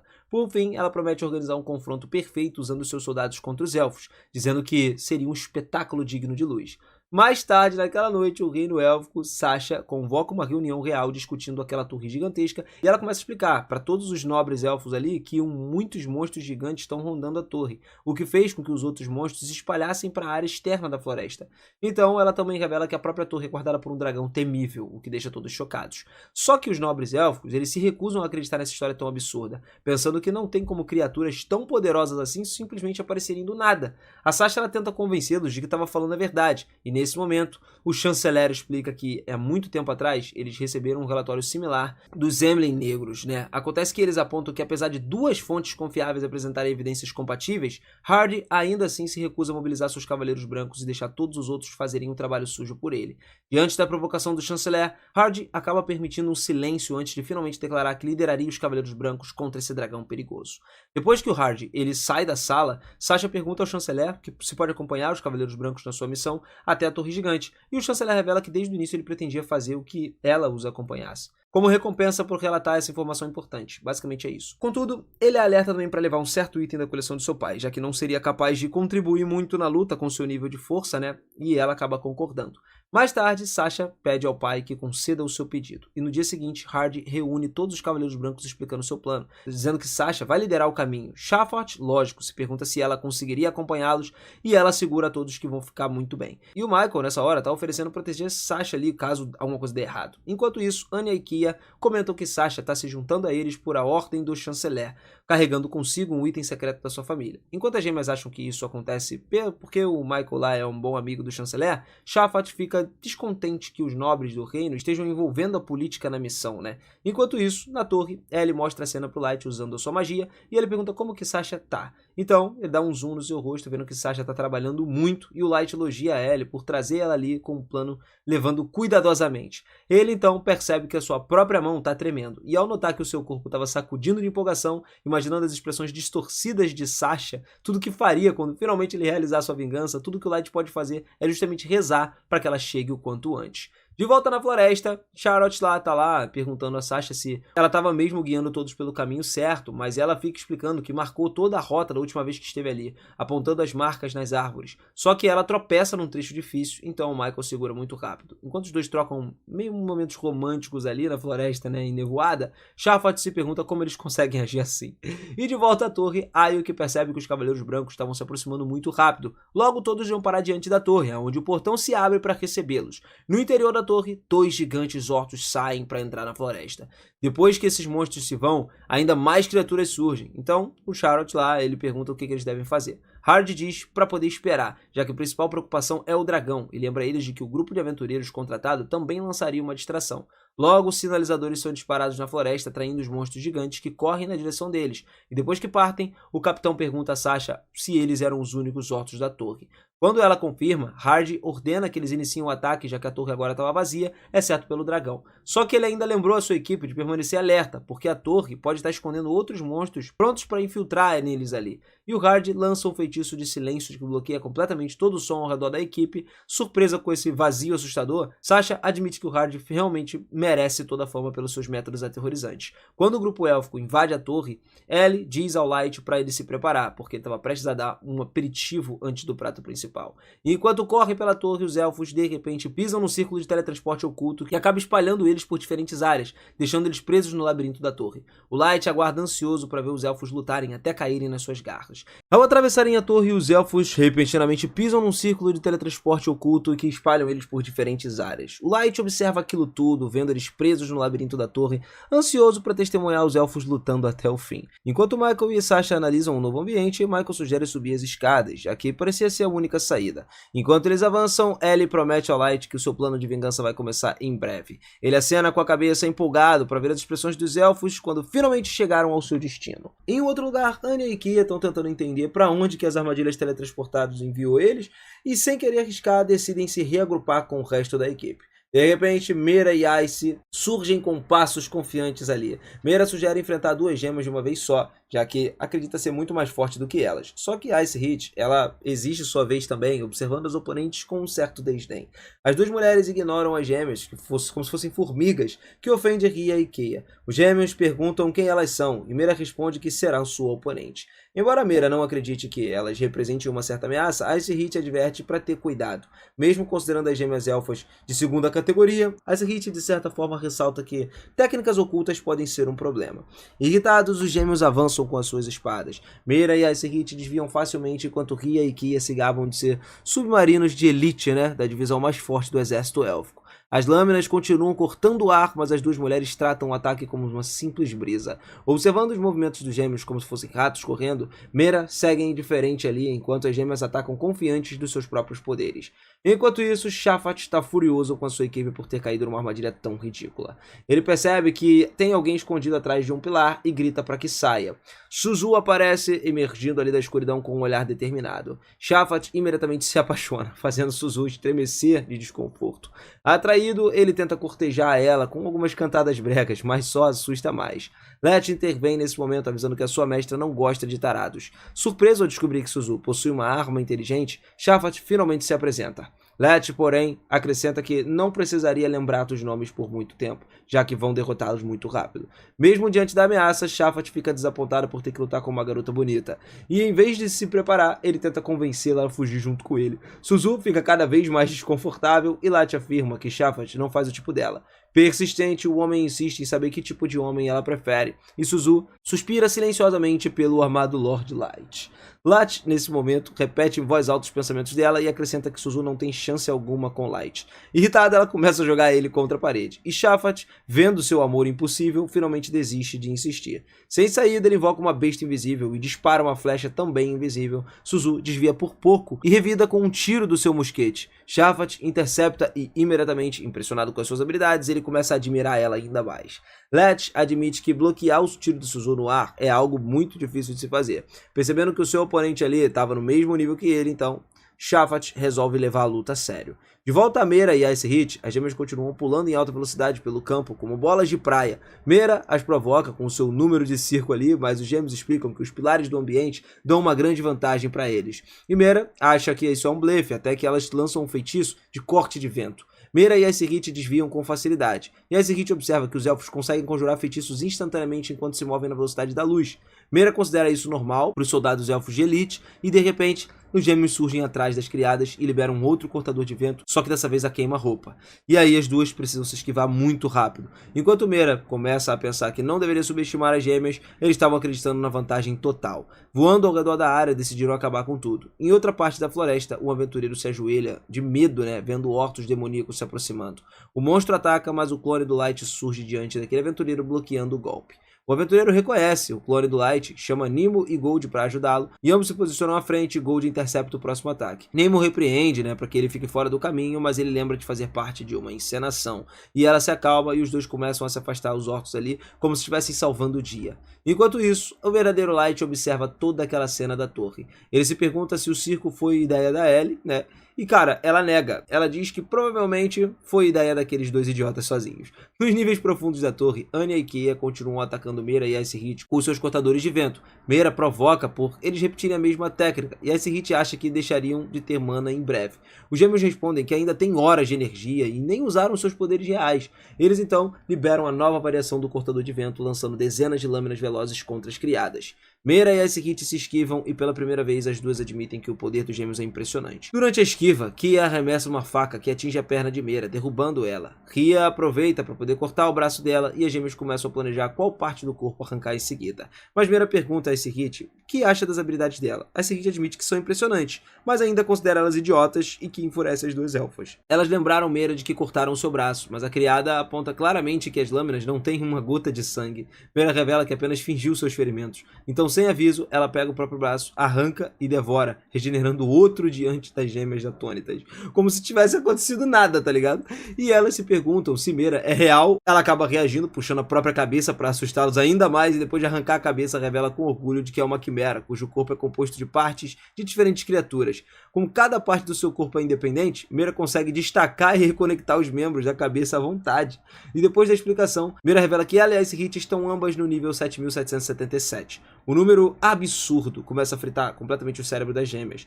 Meira desafia a usar a cabeça para descobrir se elas estão blefando ou não, e as gêmeas começam a atacar as duas empregadas com outro corte do vento. Dessa vez elas não se dão o trabalho de desviar, já que o ataque ricocheteia inofensivamente nos seus corpos. Satisfeita pela atuação de ter enganado as gêmeas muito bem ali, Meira apenas observa, enquanto elas ainda ficam mais furiosas. Os elfos avançam contra ela, enquanto os dois brandem as suas espadas verdadeiras contra as criadas. Meira e Ice Hit permanecem completamente ilesas, e quando Meira as chama de inúteis, as gêmeas horrorizadas viram as costas e fogem.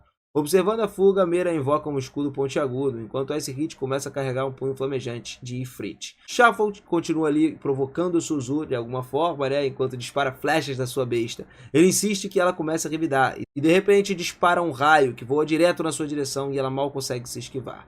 Aí, outra onda de raios teleguiados surge atrás dela e Suzu salta pro ar desviando novamente. Se aproveitando do fato de que ela não pode se mover livremente no ar, o Shuffle, ele dispara uma saraivada de projéteis teleguiados ali que explodem tocando ela.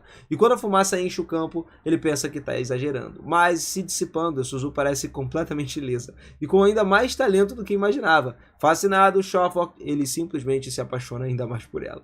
Ele diz a Suzu para abandonar o Light ou qualquer outro perdedor do quem ela esteja apaixonada. E o Light, nesse momento, entra em pânico, percebendo que Shuffle não faz ideia do que ele acaba de provocar. Ao ouvir Suzu sendo insultada, e pior, Light sendo desrespeitado completamente, a garota entra imediatamente no modo destruição total. Enquanto isso, as gêmeas chegam num beco sem saída, onde o calor gelado começa a soprar, um vento escaldante sobre elas, e incapazes de resistir, criam gigantescas paredes de gelo com magia. Mas o vento quente se derrete com manteiga. Elas reforçam as paredes, conjuram novas, fortalecendo elas e todas evaporam instantaneamente. Logo, até os seus corpos e roupas começam a pegar fogo, e o calor gélido só intensifica as chamas. As gêmeas encaram sua própria coordenação, enquanto o fogo as envolve. E de volta à luta de Suzu, ela puxa seu mosquete e dispara 1 bilhão de vezes por segundo, criando um oceano de balas energizadas. Mesmo com Lat pedindo para que ela se acalme, Suzu continua uma saraivada brutal contra Shuffle, e ela tenta rebater os tiros com as suas bestas, mas a quantidade sobrecarrega. Um dos disparos destrói a sua arma em pedaços, e em seguida múltiplas balas atingem o seu corpo, fazendo ela cair no chão em agonia, enquanto a magia de Suzu envenena e afeta as dezenas de status negativos. Voltando às gêmeas, Ice Hit fica preocupada, achando que elas morreram. Meira tranquiliza, dizendo que Ellie criou uma barreira para protegê-las. As gêmeas começam a implorar desesperadamente pelas suas vidas, mas Meira levanta brutalmente. E ela lembra de todas as vezes que Ria e Kia torturaram os escravos humanos sem qualquer misericórdia, enfiando tentáculos goela abaixo. Meira explica que o Light ordenou que ela torturasse os gêmeos o máximo possível enquanto extraía informações delas. Então ela envolveu Ria e Kia com seus tentáculos grotescos, pronto para destruir cada fragmento da sanidade delas. Enquanto isso, Shuffle jazia ensanguentado no chão, implorando por misericórdia, e Suzu, tomada pela fúria, pisa várias vezes na cabeça dele, pronto para matar ele por desrespeitar o seu senhor. No entanto, Light lembra que Light ordenou que fosse mantido vivo. Suzu congela, se sentindo culpada por quase arruinar os planos ali, e começa a chorar. Enquanto isso, Light pergunta a Ellie sobre o estado de Sasha. Ellie responde que a elfa está prestes a chegar no último andar. Um outro nível da torre, Jack enfrenta Must, e Jack revela o seu incrível nível de 7777 também, dizendo pro pobre elfo para poder desistir. Must, porém, acha que ele está inventando esses números absurdos. Sabendo o quão fraco Must é, Jack oferece uma chance de rendição. Só que o cara permanece confiante e declara que ele vai matar Jack e não tem como, vai mandar ele de volta pro céu. Ele salta para atacar e o Jack bloqueia o golpe com total facilidade. Ele desfere todos os golpes usando apenas um dedo, e em seguida lança o Must pelos ares ali, como se fosse nada, um simples movimento se arremessando ele direto contra o pilar próximo. Ao se levantar, o Must ainda se recusa a acreditar que o Jack seja realmente tão forte assim, e ele declara que não vai permitir que ninguém atrapalhe o seu dever como reino élfico. Suas palavras fazem Jack lembrar de que os seus ideais distorcidos são grandes, e ele acredita em fazer o favor aos insignificantes humanos, esmagando eles e expulsando da sua misericórdia. Jack acha a mente de Must repugnante, enquanto o elfo, tomado por arrogância e falsa superioridade moral, afirma que exterminar os humanos é o seu direito, já que eles poluem o ar em que ele respira.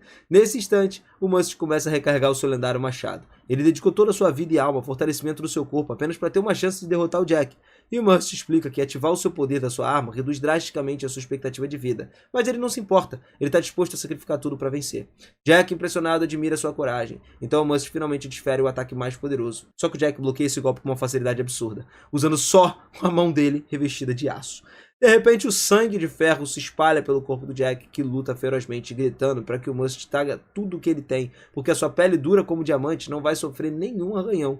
Perdendo o controle diante daquela situação, Must surta e começa a atacar o Jack freneticamente. Só que o Jack desvia de todos os golpes, estilhaçando a arma do elfo como se fosse vidro, e depois acerta um soco devastador no rosto do Must, lançando ele para trás. O cavaleiro élfico cai sem se mover nada no chão, e o Jack reza para que ele não tenha morrido. Por sorte, o Must sobrevive. Por um triz, tá? Assim, o Jack ainda consegue cumprir a sua missão. Em outro lugar, o Cavaleiro Branco, o Capitão Hardy, continua subindo os andares da torre, e é então que Nazuna aparece para cumprimentar ele, declarando ser a mais forte de todas. E assim a gente finaliza mais um episódiozão aqui no canal, então se você curtiu, capricha no like, não esquece, cara, se inscreve no canal e ativa o sininho. Logo, logo a gente tá com novidades aí para ver como é que vai rolar essa vingança. Eu espero vocês aqui no próximo vídeo. Até a próxima e valeu!